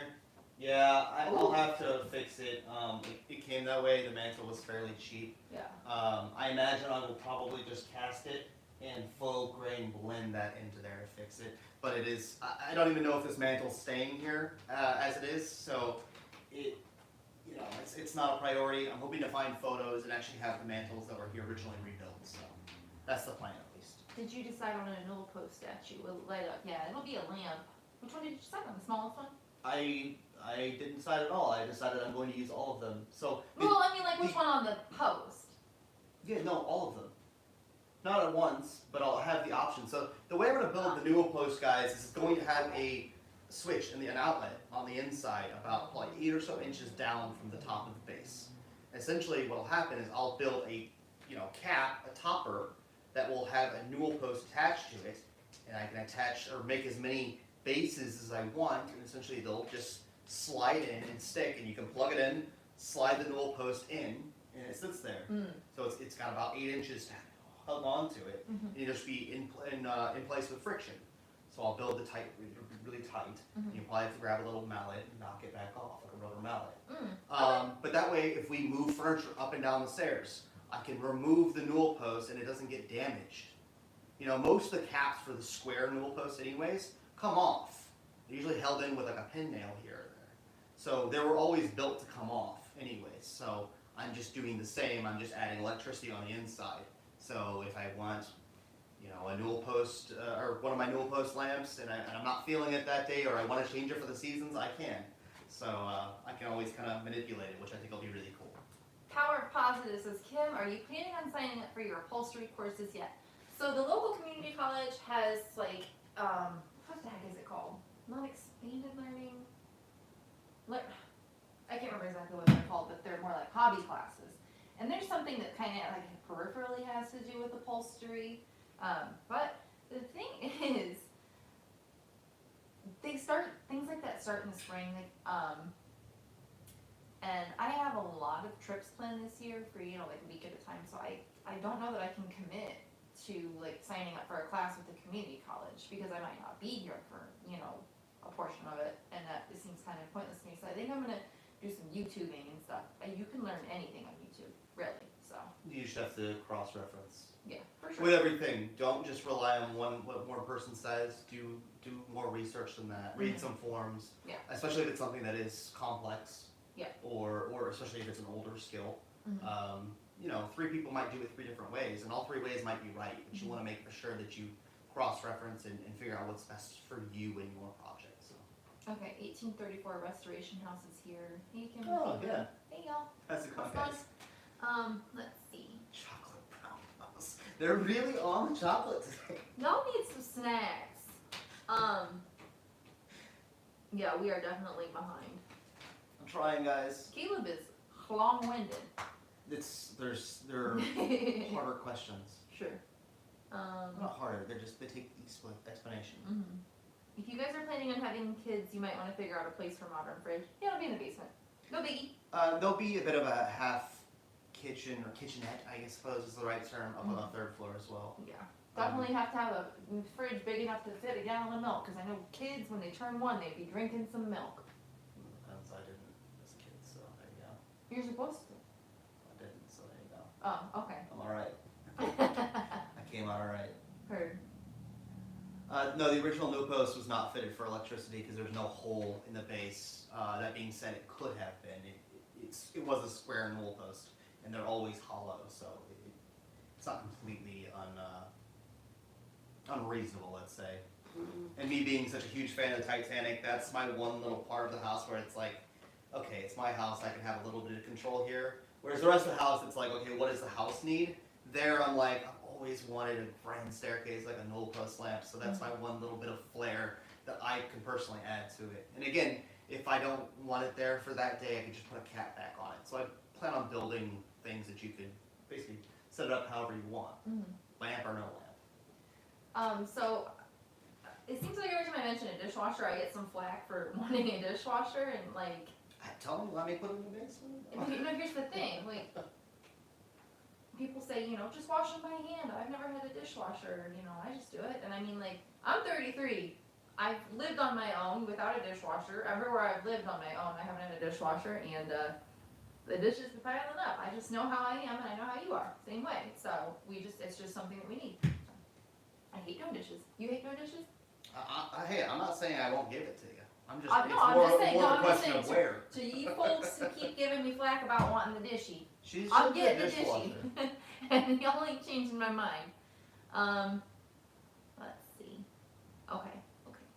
Are you gonna put a fence around the house so the dogs can go outside to potty? Not right at first, I don't think, right? Yeah, no, for sure we are, because that gate won't work. No, but I mean, like, we can put them out on tethers. Sure, that'll probably be something that happens very quickly. And the back door to the kitchen, probably from there, right at the steps, all the way straight shot back, will probably be their run. Not that the rest of the yard won't be open to The the poo times, fields. but it'll basically be so they don't go and find a weird random corner that I hit poop with a lawnmower or something. Because I missed it or something. You with the lawnmower? I mow the lawn. You mowed the lawn. Oh. Right now, We have a service. well, yeah, because it was your task and it didn't happen. Let's see. Here we are. Chris Neff. I love old homes like yours. I enjoy watching you restore a gem of a home, and it's in just $500. That's wild, Chris. Thank you so much. I really hope it was something like you didn't mean. I hope you weren't struggling with anything because it's too much. Yeah. That's just it, guys. If you guys, if you got somebody you can help in your life, don't always worry about us. We're not. Yeah, we're not destitute. I figure it out. Yeah. We're not buku's rich or anything. This is always a struggle to figure out where things are coming from, and so I greatly appreciate it. But never feel obligated to help us. But Chris, thanks, man. I guess I need to get better at accepting gifts because I'm always feel so guilty. Yeah.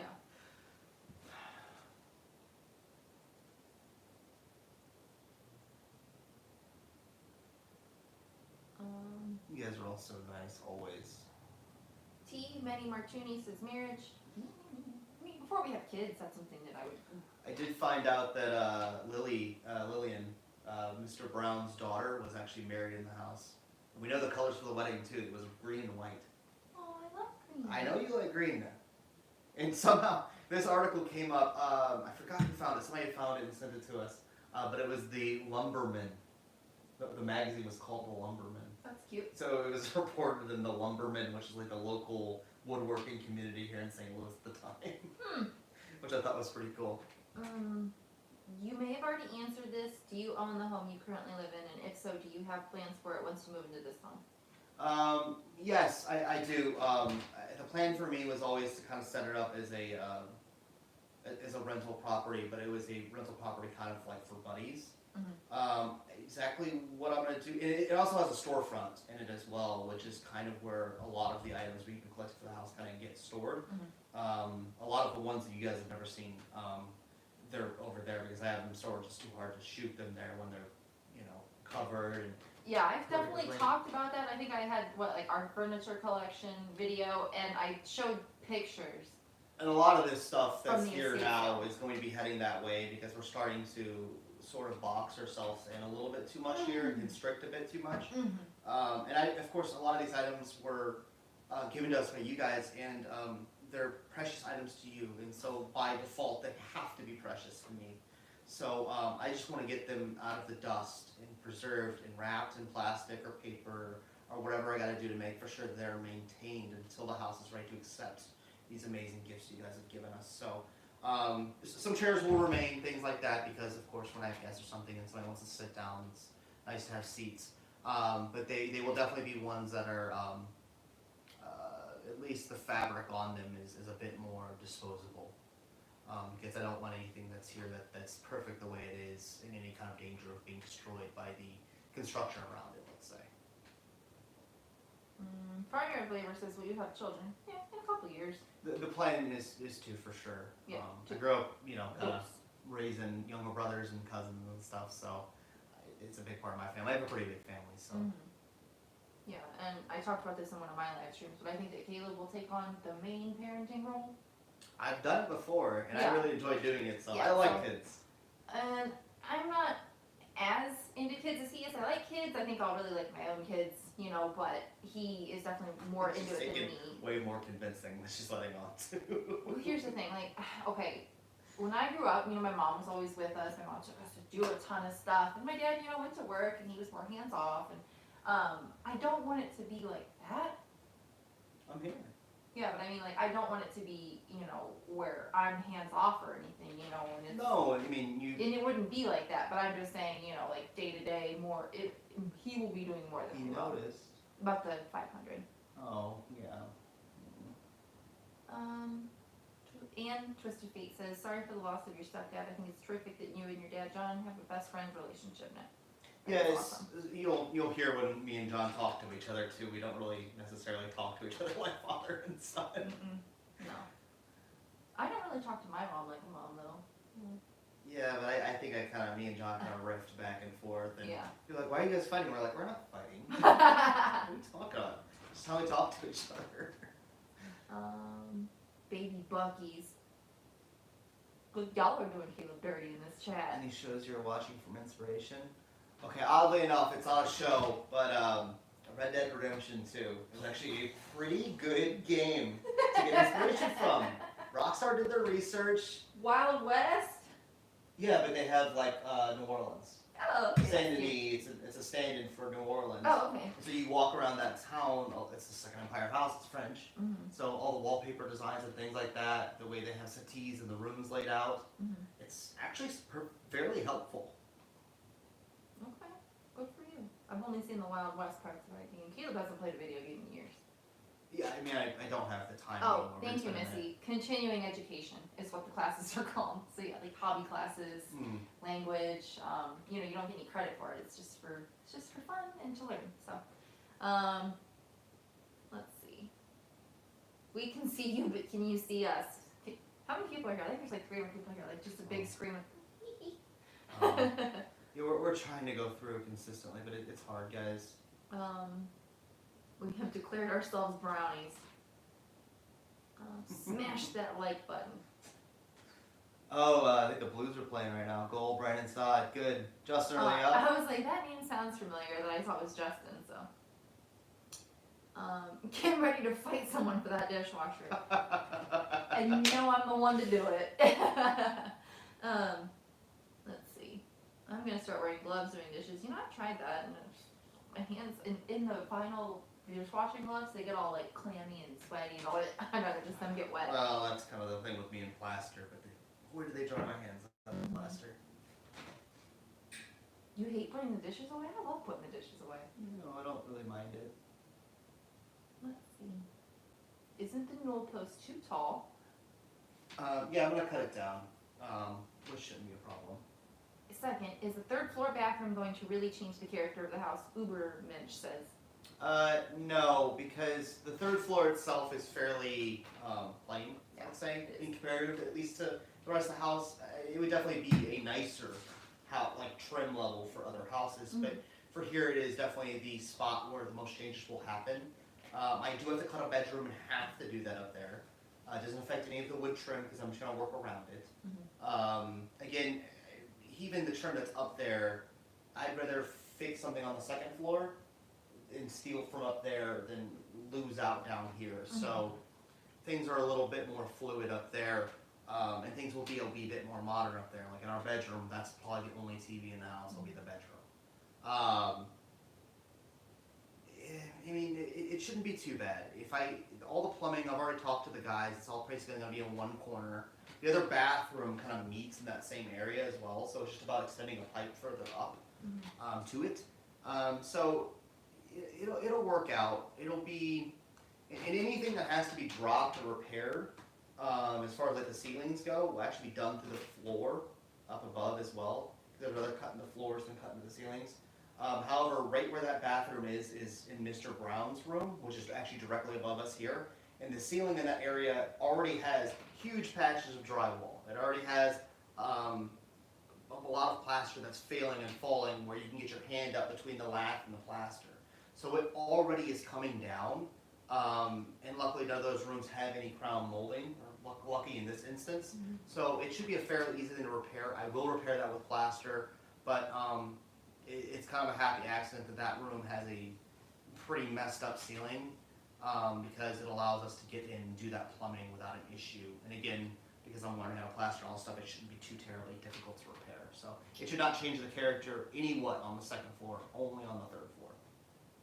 Rachel says, do you have any history info on the 2 missing fireplaces? Are all the remaining fireplaces wood or marble? The 4 remaining fireplaces are all stone. Most of them are what they call Tennessee pink. I believe it is a type of marble. And then one is slate, which is the one in the library that you guys saw me strip. The ones that were here though, would have been wood. And I know they would have been wood, because I know people who've seen them before. And I see no reason why they'd lie to me about this. But the reason that they would have, because stone obviously being a more expensive material than wood, usually you would have stone mantles here and wooden ones upstairs. But this house was reversed because Mr. Brown made woodworking machinery. So because of the man's occupation is actually why I care so much about the authenticity of the mantles, and why I care so deeply about getting photos. If he was a grocer or a brewer, or if he had any other occupation in the world, I wouldn't care so much about the absolute authenticity of the mantles. But because this was his job, was his machines, his way of showing off what his product could do, the mantles are very important to me. So I'm really hoping to get photos to have those. Are you all right? Outlander said. What? She said, disguise my dishwasher, me in a ghillie suit. Oh my. We made her leave, guys. I need to stretch my legs anyways.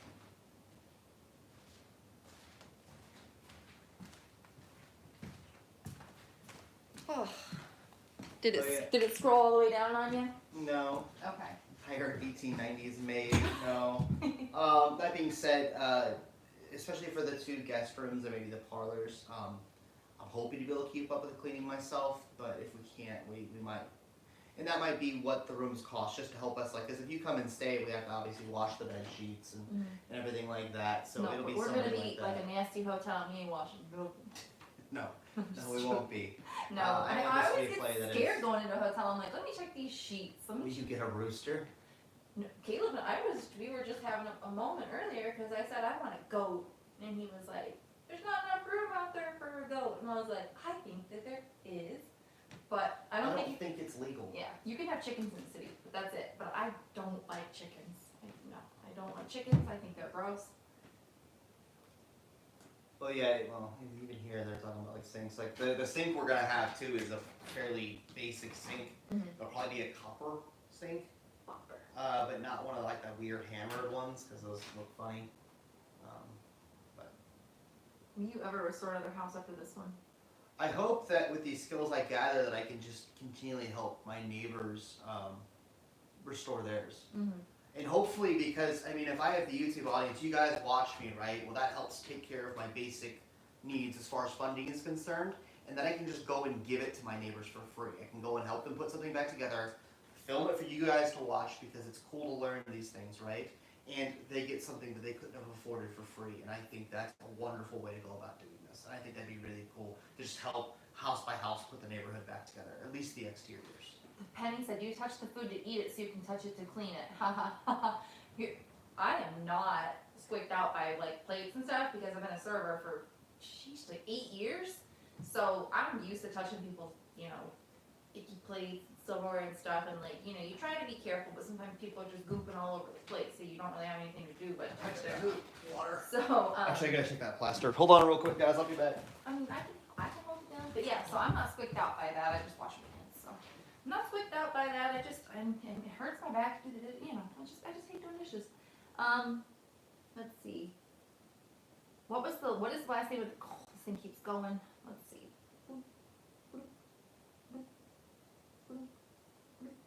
What is the last name of the vet that was downstairs? It's Yeneman. With a J.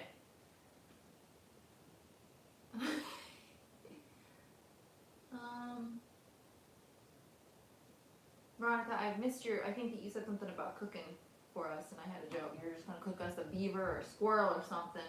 I don't want your cooking, Veronica. Who had the house before you, and is there a story as to why it was lucky enough to be preserved till today? I mean, it's gone through some owners for sure. When did, what's the previous owner's name? David and, Robert? no, Richard? no, Steven? yes. Steven, yeah, he owned it for what, like 8 years? After he got foreclosed on. Yeah, I mean, he deeply cared for the building, but he didn't really have the funds to do the repairs, and also had the same problem I did with not trusting people to come up here and do good work. He hired like some tuck pointers at one point, and they just did a terrible job that my guys had to repair actually. So it's hard, you think you're getting somebody up here who cares about your building, and you realize pretty quickly that you're the only person who actually cares, which is why I do most of the work myself. Do you guys have period clothes?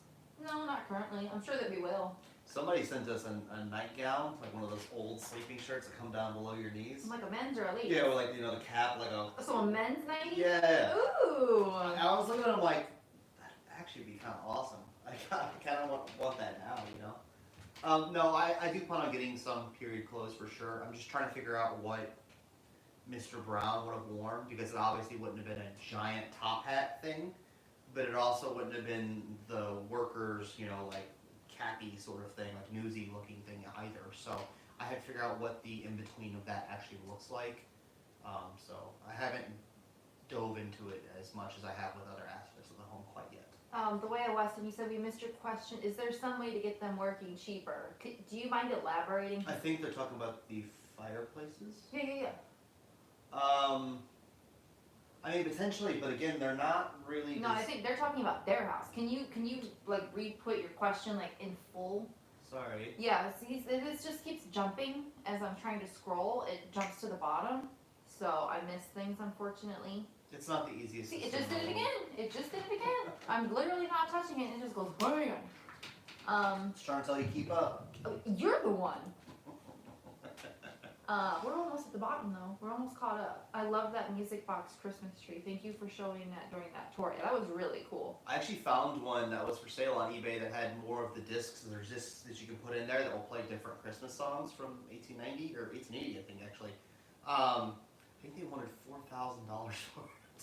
So it's not a cheap item, but it's really cool. And I had to say I was somewhat tempted by it. I don't have the extra $4,000. I'll throw it right now. Okay. But maybe in the future. So they said, how did you guys get all of your fireplaces working and up to code? But we don't. Yeah, they're not working. The only chimney that works in the entire house is the one directly behind us. Directly in the basement below us is the boiler. And the boiler is the only thing hooked up to that. And basically what they did is they put a new lining, a new tube, aluminum tube, I believe, or maybe it's steel, probably aluminum, in the flue itself, and it just bends all the way up. It's one connected pipe all the way through. So you couldn't make these fireplaces, I think, work even if I wanted to, without affecting the boiler, which I couldn't imagine what kind of expensive mess that would be. But because that's relined down there, when the boiler does go out, which eventually it will, it'd be fairly easy to just drop a new boiler in there. We won't have to pay for the expense of relining the flue again. Okay, yeah, we are on live chat. I make sure to do that, not top chat. Round bowler or derby hat was a common hat for gentlemen in the late 1800s. I think you'd look cute in a bowler hat. I actually have a bowler hat. Wait, is that that red one? No. Okay. What was it? I did have a red bowler hat for a while, which was a bit wild. I used to work at City Museum. Like, you had to have weird things. I had a marching band hat as well that had like the chin strap. Okay, but you weren't. I've seen pictures of you not at City Museum in your red bowler hat. Yeah, I wore all kinds of things. I used to have white tuxedo pants and like one of those white, like those tuxedo t-shirts, but it was a white one with like a red flower, and then I wear that red hat around. It was kind of awesome, actually. Let's see. I'm also gonna send you a rooster. Oh, so I saw it jumped. Somebody said you don't like chicken. No, I definitely love chicken. I had chicken earlier. I don't like chickens. I think that they're dirty, and I don't want to clean up after them. So, cut off your beard, you'll look like Mr. Brown. He had a mustache, yeah. Yeah, I mean, I don't think I've actually shaved my beard completely off. I've never seen him without a beard. Oh, yeah, he's a mustache. I don't. He's got more of a square face than I do, though. I think that you have a pretty square face. I don't know what you're on about. He's got more of the cleft chin as well. He's just a little bit jowly. Cause he's older. You'll get there. Okay. I'm working on some jowlies right now, y'all. I noticed that the other day. Tux t-shirts I are was the like, best. I I had a few of excuse me, what is this? Like these little corners here. I'm gonna be a droopy face. I'm telling y'all. The next video might actually be tomorrow, potentially, if I can get it all done tonight and not have to stay awake too late. More reasonably, probably Saturday. It's just a video to go over a lot of the items I've gotten from, well, sales and from you all and things like that, so. Lisa said, Caleb, has anyone ever told you that you resemble Jack Black and you sound like him? Oddly enough, I've heard a lot of different people, but Jack Black's probably the most common. Nobody ever says that I look like anybody. Maybe you don't. I'm unique. You're your own thing. His own thing. Yeah. Oh, true about chickens. Half of the people who eat eggs wouldn't if they saw them hatch. Yeah. I'm just like, they're just walking around pooping everywhere and walking through it. Got dirty, nasty butts. I don't know. I just think that they're gross. They're just little poop my monsters. suburban lady. I kind of grew up in the country, so that doesn't bother me. Yeah. I don't know. I mean, I guess that the dogs be walking around the yard where they go doo-doo and get in the bed and I stuff. mean, I still eat chicken. I had to pluck feathers and stuff. It's not that big of a deal. I love eggs. Oh, man, I want some eggs. You don't have any though. Just joined. I just want to say how much of an inspiration you both are. Well, thank you, Sugar Sunday. Sorry, I really want to say that in Southern accent. Sugar Sunday. Let's see. We got a couple minutes left. Is Caleb wearing a Donut Media shirt? Oh yeah, I am actually. I just got it. Yeah. Show him back. Show him back. Well, the front's the same. Just wanted It's to- small. You gotta show him the back. Well, I mean, it's a taco shirt. Yeah, Yoda's Tacos. Probably the best. Give it the beans. In Glenwood, California. Yeah, they have some pretty cool content. I like those guys. My uncle had chickens. They were awesome. Okay, take your word for it. Caleb looks like Ed Sheeran's big brother a bit to me. Does Ed Sheeran actually have a big brother? I don't. I mean, I don't think that you look like you could be his big brother. Not that he's a Maybe. big brother that you look like. Fair enough. Fair If you enough. were a ginger.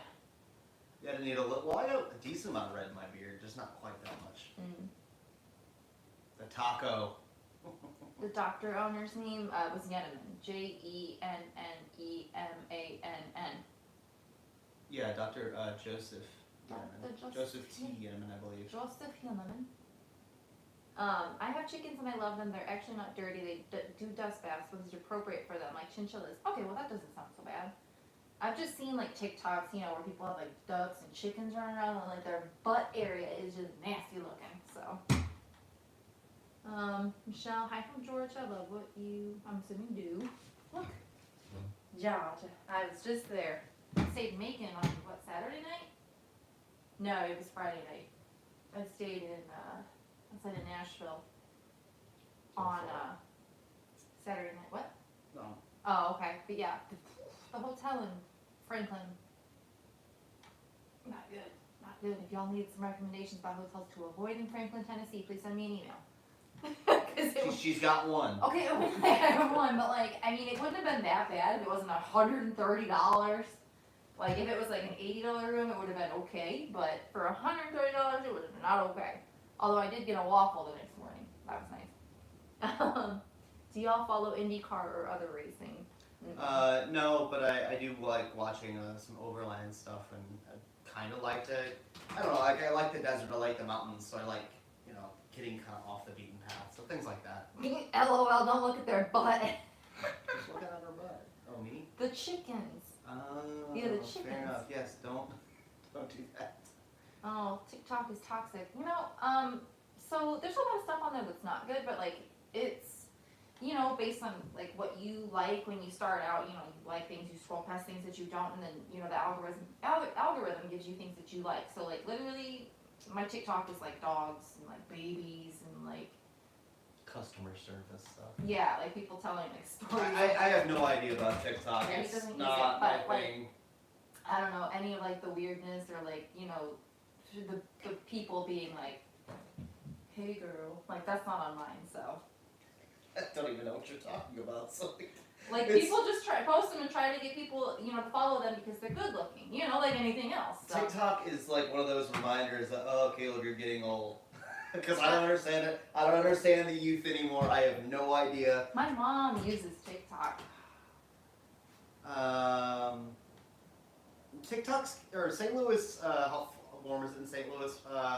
We kind of get the worst, I guess, of both weather patterns. So like we get snow in the winter, obviously not as deep as Minnesota, but we also have hot, humid summers, just not like the South, because we're kind of both. We're not South enough to be like gung-ho Southerners, but we're certainly not as far north to be full Northerners either. We're somewhere in the middle. I mean, we're almost dead center of the U.S., at least north-south-wise, so.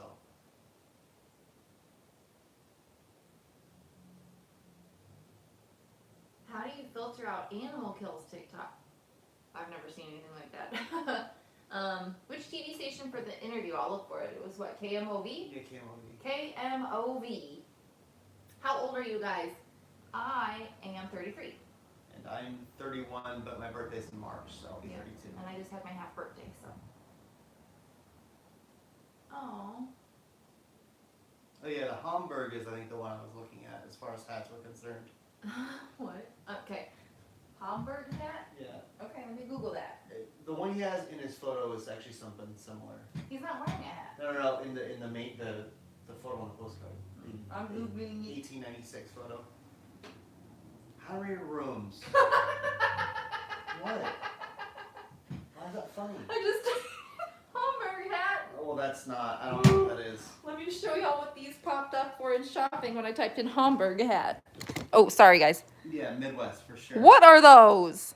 What are those? How many rooms? 1, 2, 3. Oh wow. Ooh, that's slick. I like that. So kind of like a fedora, but it comes up. It's like flattered. Okay. I like that. I like that. On the main 3 floors, there are 13 rooms, I think. But then, like, you know, the stairwell itself takes up a huge amount of space, both stairways, because there's 2. And then that's not counting anything in the basement, which is another probably, I think it's 1,500 square feet. So, which is, and the ceilings down there are 9.5 feet tall. So, you know, it's still very usable down there. But we don't count that in the square footage. The entire square footage for the place is 3,700 square feet, plus the basement, plus the garage. But you can't really count the garage because it's not even attached. Are you keeping the top floor in the basement? Oh yeah. They probably just don't use toilet paper. The chicken. Probably not. Pisces birthdays rock. Caleb is in Aries. Yeah, I'm an Aries. 27th of March, so late. And my mom's in Aries too. Too much Aries and energy around me. I don't, that's your problem. Okay. Looks like someone sent you a donation. We got a couple. We, We got more than we yeah, probably I mean, like, deserve. a couple people gave, boy, oh boy, did they send some money. The guys I use for tuck pointing are called Newman tuck pointing. If you need something kind of fixed that's more structural, they're great. If you're doing like very pretty, perfect lines and stuff like that, I'm sure there are probably guys who would do it a little bit better. But these guys were like kind of cheap, dirty, quick sort of thing. It was a band-aid. I mean, we were in triage mode. It was, you know, and the difference in price between these guys and the really expensive guys, I mean, maybe they would have done a better job, maybe not, but it was like a $20,000 difference. So somebody put it was, can you please just stop my building from collapsing? And they did a great job of not letting my building collapse. So, but Newman, the guys are great. They're super, super nice guys. And they've always done great work for us. But I wouldn't say they're the absolute prettiest in the world. Terry, I see you guys are helping me deal with my stupid anxiety. Sorry you're going through that, you know, I've been there, deal with that. You know, I had a panic attack, like last week? I had to call Caleb. I was like, I'm having a panic attack in the Portillo's drive-thru. I'm trying to get a hot dog. And then I couldn't eat my hot dog because I was panicking, so. And, you know, it's something that pops up every now and again, but, you know, it's not too bad. But, you know what helps me the most with anxiety, like when I'm, like, really bad off, is, like, what always helped me the most was ice skating. So, like, exercising some way, like, if I went to the gym and was, like, on the treadmill, that didn't help at all, because it's mindless. But, like, when you're doing something physical that you have to kind of focus on, that helps me so much, at least for the time that I'm doing it, so. And Terry, we're happy we give you help for you. Yeah, for sure. I mean, you know I deal with that, and I know how tough it is. What was so. your first job? Somebody asked that. McDonald's. Mine was actually McDonald's as well. Yeah, it's pretty common first job. I made $6 an hour, and then I got a raise to $6.10 an hour. I don't remember what it was. Yeah. I remember like you would go and you'd work hard for 2 weeks. You'd be like, it's $150. Oh my God! Right. It's like, well, I guess I got a little bit of gas money. Yeah, gas money. Gosh. Yeah, $6 an hour, and I mean I was 17, and that was almost 15. No, it was 15 years ago. So you're the 16 American years version ago. of the Midlands. 16 years ago, and I think $6 was the minimum wage, and y'all know what the minimum wage is right now, federally, $7.25. So you guys are the American version of the Midlands. Well, I imagine because it's the middle lines, Midlands. So yeah, Midwest, essentially the same thing. Larry says, "Are you in a safe area? I heard North St. Louis had a lot of crime. Over here, it's not too bad." It's patchy. Everywhere is kind of patchy, right? But the neighbors that we have here watch out for each other. Now, I can't say for all of North City at all, and I definitely can't even say for every single spot of my neighborhood. But my block, the next block over, and the few surrounding blocks are quite safe. They're extremely reasonable for St. Louis, anyways. We haven't had any problems, you know, knock on wood. The neighbors have been the nicest neighbors I've ever had in my entire life. I've never felt more of a sense of community than I do right now. You know, like most people don't know their neighbors. I know a bunch of them now. And they've been nothing but super pleasant to me. So in my opinion, this is the best neighborhood in St. Louis. Nobody can shake that from me because my neighbors are amazing. Terry, I see. Just watching you helps with my anxiety is what I meant to say. Oh, I know. I totally get that. Yeah, when my anxiety was really bad about 2 years ago before I went back on antidepressants, I would get home from work. Work was a good distraction, of course, usually. And then I'd come home and lay in bed and watch Love It or List It and just try not to panic. That's what I would do. And that's what I did for months. So. Well, you get an alarm system. I already have one, actually. That was one of the first things we did. We had, the house actually did come with an alarm system, but then we ended up going with the Simply Safe. Like, I know you guys probably saw that I didn't advertise for it. We were already using that system beforehand. Yeah, they just sent us more pieces. We just expanded it. We have 2 cameras on the outside now. They come on with motion. My neighbor has one that points at the street, and me and the other neighbor communicate. Yeah. So we kind of watch each other's backs. I kind of handle the back of the property and the side. She handles the front, and we make sure nothing happens. And again, knock on wood, nothing nothing is bad's happened. Mhm. Nobody's really even tried. So we've been very lucky. Missy said she got a raise. Where's that at? Missy, where'd you go? Where's your somewhere? There she is. I just got a raise yesterday. Hell yeah, Missy. Good for you. Diana said I got my Girl Scout cookies the other day. I need That's awesome. By the way, you guys made those 2 little girls' year. Yeah. I can't thank you guys enough for going to get those cookies because they're so over the moon excited about it. Like one of them I think wanted a tumbler. Yeah. She needed I mean, 100 boxes of cookies to do that. Yeah. And then Charlotte wanted like a little stuffed animal of some sort. They're so And they're very cute. you guys made their days. So from me, thank you guys Yeah, so much thank for you guys. doing Because that. I mean, and that's also how they fund their activities. I was a Girl Scout, and we sold cookies like crazy. Like I would put them in a wagon and go up and down the neighborhood, just back before things were real weird.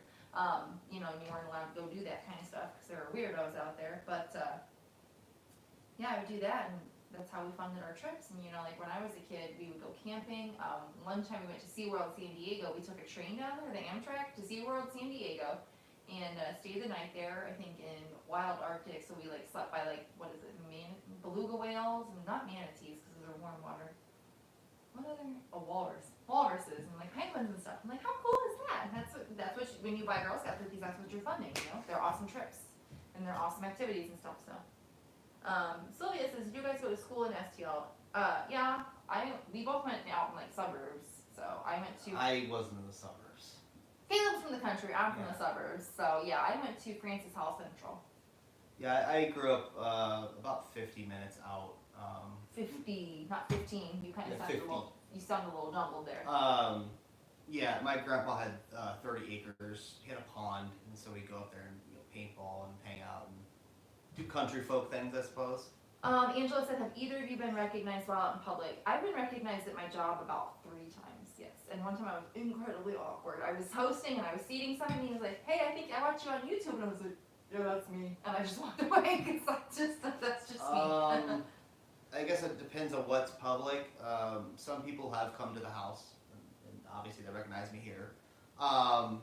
There's been a few people on my hockey team that have been like, Caleb, do you have a YouTube channel where you're working on a house? Is that you? And I'm like, yeah. They're like, it's really cool, man.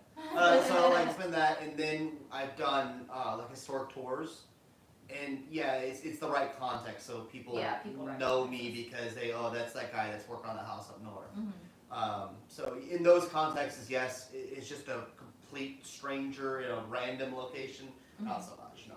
Yeah, and one time there was somebody that had the lady had emailed Caleb about wanting to surprise her husband with a tour for his birthday of the house, and then so they came and I wasn't here, and then a couple weeks later, I was at my job, I was hosting again, and then this lady's like, Kim? And I was like, yeah, hey, and she was like, oh, hey, we just met Caleb, my husband went on a tour and blah, blah, blah, for a surprise him for his birthday. I was like, that was you, and now I'm meeting you here. I'm like, oh, that's crazy, so.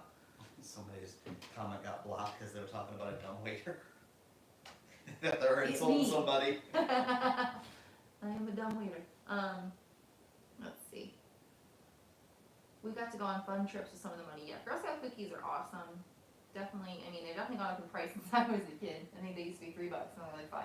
But you're funding good stuff and things just cost more now, so. About the metal detecting, yeah, actually a bunch of these items up here are finds from the yard. This might be hard for you guys to see, but this is a little lock that says St. Louis on it. It was a souvenir at the World's Fair. The lock portion is missing, but you can see the keyhole kind of at the bottom here. One of the really cool things, there's an episode on this as well. I mean, there's a lot of stuff, but these I think I'm most proud of finding in the yard because the second owner, as some of you may know, was a veterinarian and ran his practice out of the basement. So that's where the tile floor is down there, was his practice. These are rabies vaccine dog tags from 1928, 1929, and I have 4 more of these as well. So 5 in total, and these were pulled up in a big, a small section in the yard. So yeah, we've had metal detecting and really found some pieces that relate very close to the house, and so we're very, very excited about that. Mm-hmm. Hubby worked for Anheuser-Busch as their water doctor. What's that? What? Water doctor. Water doctor? Water doctor. I've seen them at a couple of estate sales, but I didn't bother them. I would feel weird being approached, so I let them be. Yeah, especially when it's like Caleb. You can talk to Caleb all day. Me, I don't know, just because I do have anxiety, I'm a little more introverted. Like especially in an estate sale where it's like everybody's squished and it's kind of like a little bit stressful. Like probably there, I'd be like, hey, you know. So. No, for me, if you guys see me in public, like that's fine. I'm an open book. I'll talk to anybody. Yeah. You know, again, you guys kind of make this whole thing possible, so I would never. I owe you my time. Mm-hmm. Yeah. It's always fine if you ever see me. Say hello. Yeah, I mean, it's like fine. you can definitely say hello to me. I might just be caught off guard and like a little bit awkward at first. So you know, that's just how. Kim will I am. call me over, Yes. introduce me, and then find an excuse to walk away. No, and it's not personal. It's really not. I'm just awkward and shy. So, ever been to Mr. Brown's gravesite? Yeah, Caleb did a video about that. Yeah, I found Hall's gravesite as well, and Dr. Ginneman, the second owner. I actually go up there. It's been more infrequent because the weather's been not as nice. But I go up there, I leave pennies and dimes on the graves and stuff, and you know, I guess I technically in some way owe them for the house, so I feel it's responsible to go say hello. Justin says the one estate sale guy called you Mr. YouTube. Yeah, but then he didn't recognize me the second time, Justin. If you remember that second sale we went to, he didn't know who I was, and then asked about it. So I don't know why he called me Mr. YouTube. But yeah, that did happen I once, forgot that. which was weird. That makes me think of Pitbull. Mr. Worldwide. Mr. YouTube. Just bring Pitbull into this. Pitbull's in it. Why the paperclip tattoo? Actually, me and my father and a bunch of people have the paperclip tattoo. It doesn't mean anything, and that's kind of the point. I went with a buddy who was getting a tattoo, and I was looking at the book, and I saw like Clippy, you know, the Microsoft Word clip art guy that would, hey, do you need help with this? And I thought, who would get a Clippy tattoo? That's the weirdest tattoo. And I'm like, who gets a paperclip in general? And I'm like, actually, you know, why not? I'll get a paperclip.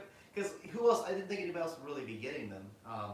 And then it just became a thing. Like, And I mean, like you've had that for a while, and then that's like. my first tattoo. Well, yeah, but I mean, like when did you get it? How old were you? Probably 22 or something. And he's 10 years older than his youngest brother. And when his youngest brother turned 18, he went and got one. Oh yeah, yeah. A few of my good buddies. One of my buddies in Germany has one. And then we had a friend that went with us on the first day when 3 of us got them.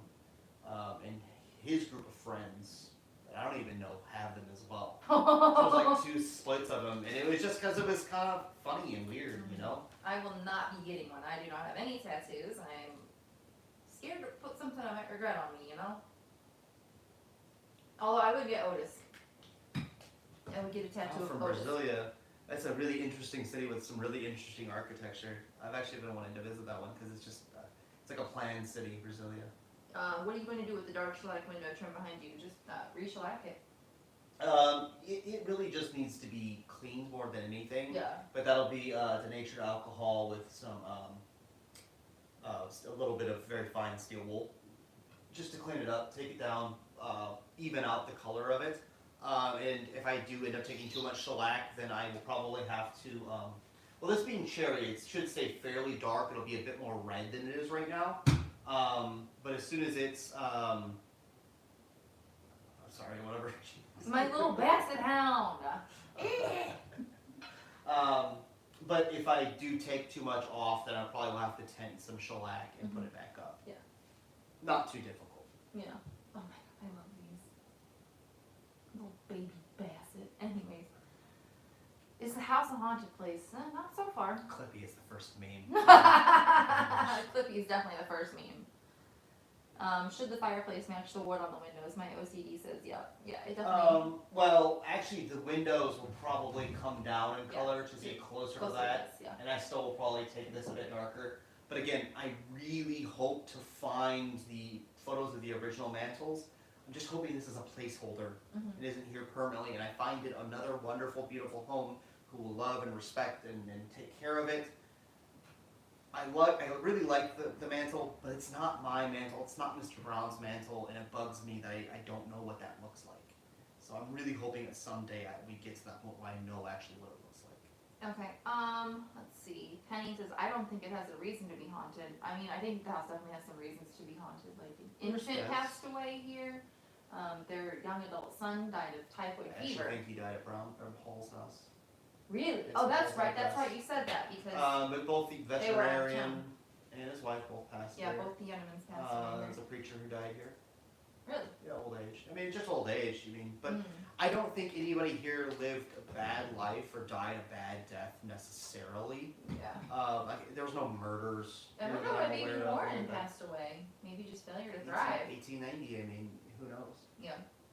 It's terrible. But yeah, and I mean, like, if Charles Jr. passed away of typhoid fever, like, that's pretty traumatic, I'd say, but he didn't die in his house, so. The dark shellac actually, so it is dark, and it would have been a darker garnet shellac, potentially tinted with something, because that's certainly a possibility. But it would have never been as dark as it presents right now, because essentially dirt gets into it as shellac. I mean, it's temperature sensitive, so it gets hot, it gets dusty, and the dust gets into the finish. So it never would have quite been this dark to begin with. So it's kind of darkened over the years, not because of the shellac turning colors, but because of dust and things getting into it.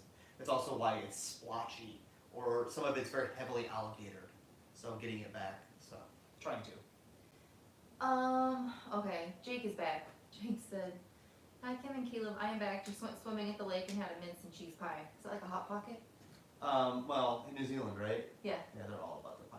Mince meat, so like ground beef. Oh, that sounds good. Yeah. Is it like a pie or like a Hot Pocket, like a calzone? It's like a pot pie. Ooh. Or like shepherd's pie. Things like that. Oh. But no, they're all about their pie down there, for real. That sounds good. And it's really good. I mean, I love pot pie. That's my favorite style of food. But It's they like, have infinite kinds of pot pie. okay, that's awesome. I love pot pies. I love pot roast. I love like stuff, like And if you go to a convenience beef store, stew. they will deep fry basically anything in the convenience store for you. Because they're like fish and chip shops with convenience stores attached, like part Like of the it. place across from us. Yeah. So you're like, oh, here's a candy bar, and then they'll put it in like batter and deep fry it. I mean, for I've you had one for of like those a before. dollar. I've had one of those before. But At it's all fair. Cadbury stuff. So like crunchies and I don't know. We we deep fried way too many things when we were there. That sounds amazing. I love deep fried food, so like. Can we be sewing the curtains for the house? With such tall windows, can't go stock products. That sounds like a lot of work, but I mean, What is it? making curtains. Yeah, I'll have to figure out something. I don't know. Again, it's something so far beyond what I've looked at Mhm. currently. I don't know what it would look like. And then it's, I think for like a modern aesthetic, because like I took graphics in high school, and like red and green always screams Christmas, but back then it wasn't so much that. I mean, a little bit, but it wasn't quite to that level that we think about it now. Like when you see red, green's Christmas, but they're complementary colors. They're across the color wheel from one another, so they actually go very well together. But trying to figure out what it would have looked like then, taking away all of our modern sensibilities about colors that we identify with things, and making it work, it's kind of difficult. So I haven't quite figured out what that all looks like yet. Jen says even jellied eel pie. I'm really mad at you for saying that. Jelly eel pie. I want some fish and chips. I don't actually like fish all that much, but me and my mom went somewhere to eat recently, and she got fish and chips, and the fish was actually really good. It was cod, so like the most easygoing fish. But I'm like, Oh. I want some more. But I like fried food with like malt vinegar, like savory fried food with malt vinegar, and I'm like, You'll have that lots on some cod sounds really good. So, close to getting this. Oh. Yeah, we got heaps of pies. I wish I could hear Where'd that it go? in his accent right now. We got heaps of poise, mate. No. Was that Australian? I'm sorry, guys. It's too hard. I can't do it. I'm not gonna try. Okay, close to getting the stair rail light fixture up. I imagine they're talking about the Milpost lamp. Yeah, When? close to. Are you close to doing that? I mean, that is the next project, because, again, it's that and the bathroom are the last two things holding up the entire electrical down here being done. I need those things in a position to be at least done enough where I can get the boxes in, and then I can move up to the next floor. So that's the plan. Oh, thank you, Robin. That's so Aw. sweet. $20 hairs. Those are always so nice. I know, right? How's the powder room going this week? Still getting his plaster on. Yeah, actually, I had to walk out. That's why I was gone for a second. I was checking the plaster over there, and it's drying quite well. So. Are you all sitting in the second floor sitting room? No, we are in the second parlor on the main floor. It is the formal parlor, or not formal, the private parlor, or whatever that would be. Outlander said deep fried Mars bars, pride of Scotland. They're pretty good. Yeah. You are doing such a good job. The house is becoming a home, just beautiful. Oh, I saw the news clip about your house. Good luck, Caleb and Kim. Thank you. Thank you. Yeah, purple and green together, but then you think about the Joker, you know what I'm saying? Like, every color scheme out there corresponds with some pop culture reference or something that's, that culturally significant. So, what do you do anymore? Yeah. Like, it's kind of hard. What about pink and green? Those are my two favorite colors, and they look good together. But boy, oh boy, do they look really juvenile together. It just depends on the shades heavily. Yeah. Like, I don't think it should be hot pink and neon green. They That's look good probably a together, bit though. much, but if you do like a forest and like a salmon or something, Oh, kind of like over here on this thing. it could work. You know? Yeah. Okay. And they liked poppy colors, but not neon. Julie said, Country Living Magazine's January, February issue cross stitch project. It's a manic chef. Stove. Magic chef. Magic chef. Magic chef. Now I want to see that logo. 8:07. Let's start reading the last wrap few. it up. Yeah, Or else you're definitely not getting a video tomorrow, guys. Okay. Ooh.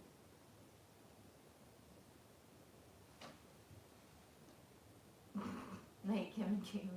Bye. Night. Neighborhood tour. Yeah, I mean, when it gets warmer, what do you need to get done to have a residency permit? I'm not exactly sure. If I'm being honest, when I first start staying here these few nights, it's essentially camping. However, most people who did this in like Lafayette Square, or many people who have rehabbed these homes, just kinda did it. So I'm gonna too. Not saying like when we actually move in that might be a little different, but as far as me staying here from night to night, I don't think anybody's gonna have any problems. It's more eyes on the neighborhood, more people to watch out for things, and things get done faster. So. Let's see. Please sing the start of the fish and chip song. Jake, I don't know what the heck a fish and chip song is. Yeah. That sounds like a Kiwi thing. Yeah, on this side of the pond, that's way up here, buddy. Yeah. Way over the head. I have no idea what you're talking about. Yeah, you don't have to I've been to New retract your Zealand and I message. don't know the fish and chips song. Yeah. Is it just fish and chips? Fish and chips? I don't know. I love me some fish and chips. I don't know. I feel like it needs some arm movement. I don't know. Fish and chips are delish. There you go. I just made my own. All right. Yeah, yikes, for sure. No, that was said before I No. sang, okay? No, I was talking about me singing. Oh, okay. Where in New Zealand did you visit? Where was like Rotorua? It was all North Island, so it was like Auckland, Rotorua. Was your foot just over here? What? Did you just stretch your foot out? Yeah, like. Oh, okay. I was like, I just seen something. Man, I was there in 2010. Oh my. So it's been 12 years. It's just been so long that I don't remember. Like, I remember getting in, I remember going to a place called Kerosene Creek. I remember going to a beach where you could dig and it was like hot water coming out of the sand. It was like a little jacuzzi on the beach, which is pretty cool. That sounds so good. I never made it to the South Island, although I wanted to. The buddies who I were with were two German guys, and they ended up staying longer and picking kiwis. Remember that? And I was trying to get my visa so I could go pick kiwis. Caleb, did you go to Whangarei? Doesn't sound familiar. Cool. Did it smell like eggs? Yes, it did smell like eggs. Okay.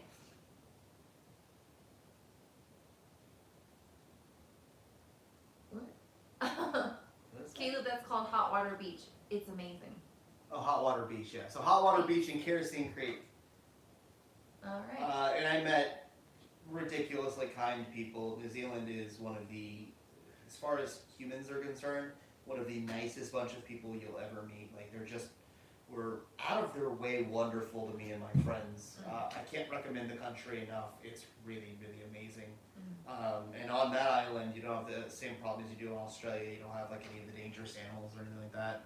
Just kiwis with really big eggs. Dude, Hmm. we got one of these in here. This is not a political channel. Thank you. Also, you can just say what you really mean. Nobody's stopping you. Live in Hamilton, New Zealand. Have no idea what the fish and chip song is. Oh, well, there you go. My husband hitchhiked from one end to the other in the early 90s. He loved NZ as well. I want to go longer, and now I guess it's the place to go. I hope I'm saying that correctly, by the way. Yeah, I mean, I think you Forgive would me. say, yeah. It seems right, longer. Well, I mean, like the longest named town is like that one, and like there's one in Wales or something. But it's crazy. It's like all the names are like this big, and it's like that, and it's What are you saying? the longest named town. You said it's this big? Yeah, well, like all the other towns, like they'll have like the word will be that big. So like Auckland will be this, and then it's like this. Oh! It'll be like 8-point font and be half the page. Basements used to get mothballs spread around and get bugs out of the house. I literally cannot stand the smell of mothballs.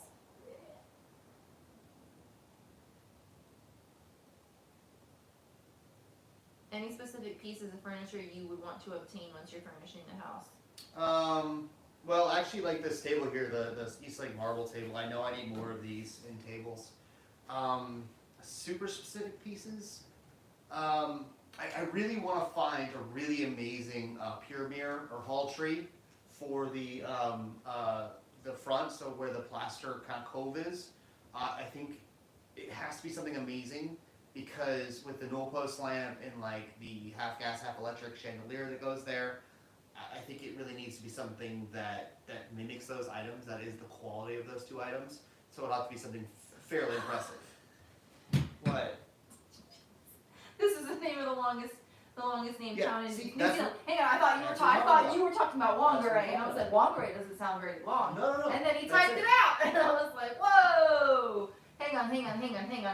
Don't even try. It's Tamada Wakatong Iha. Oh my god.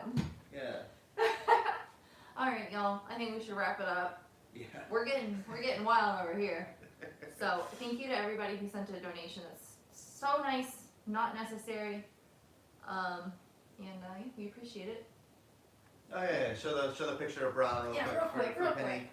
For And then we are gonna get out of here, guys. We appreciate you guys so much. Caleb's grandma got this for Christmas last year, so picture of Mr. Brown there from his obit, right? Yeah. Yep. So No, that's not from his obituary. that's from the when he got in the Masons or whatever, like an honor. I don't remember exactly what it's for, but yeah, something like that. Okay. All right, y'all. Well, we appreciate you being here, and we will see y'all later. How do I stop this? Oh yeah, I have to go over to the phone. I'm like, So wait. thank you guys so much. Have a wonderful rest of your night, or if it's morning for you, have a wonderful rest of your day. Take care, and we'll see you guys all again.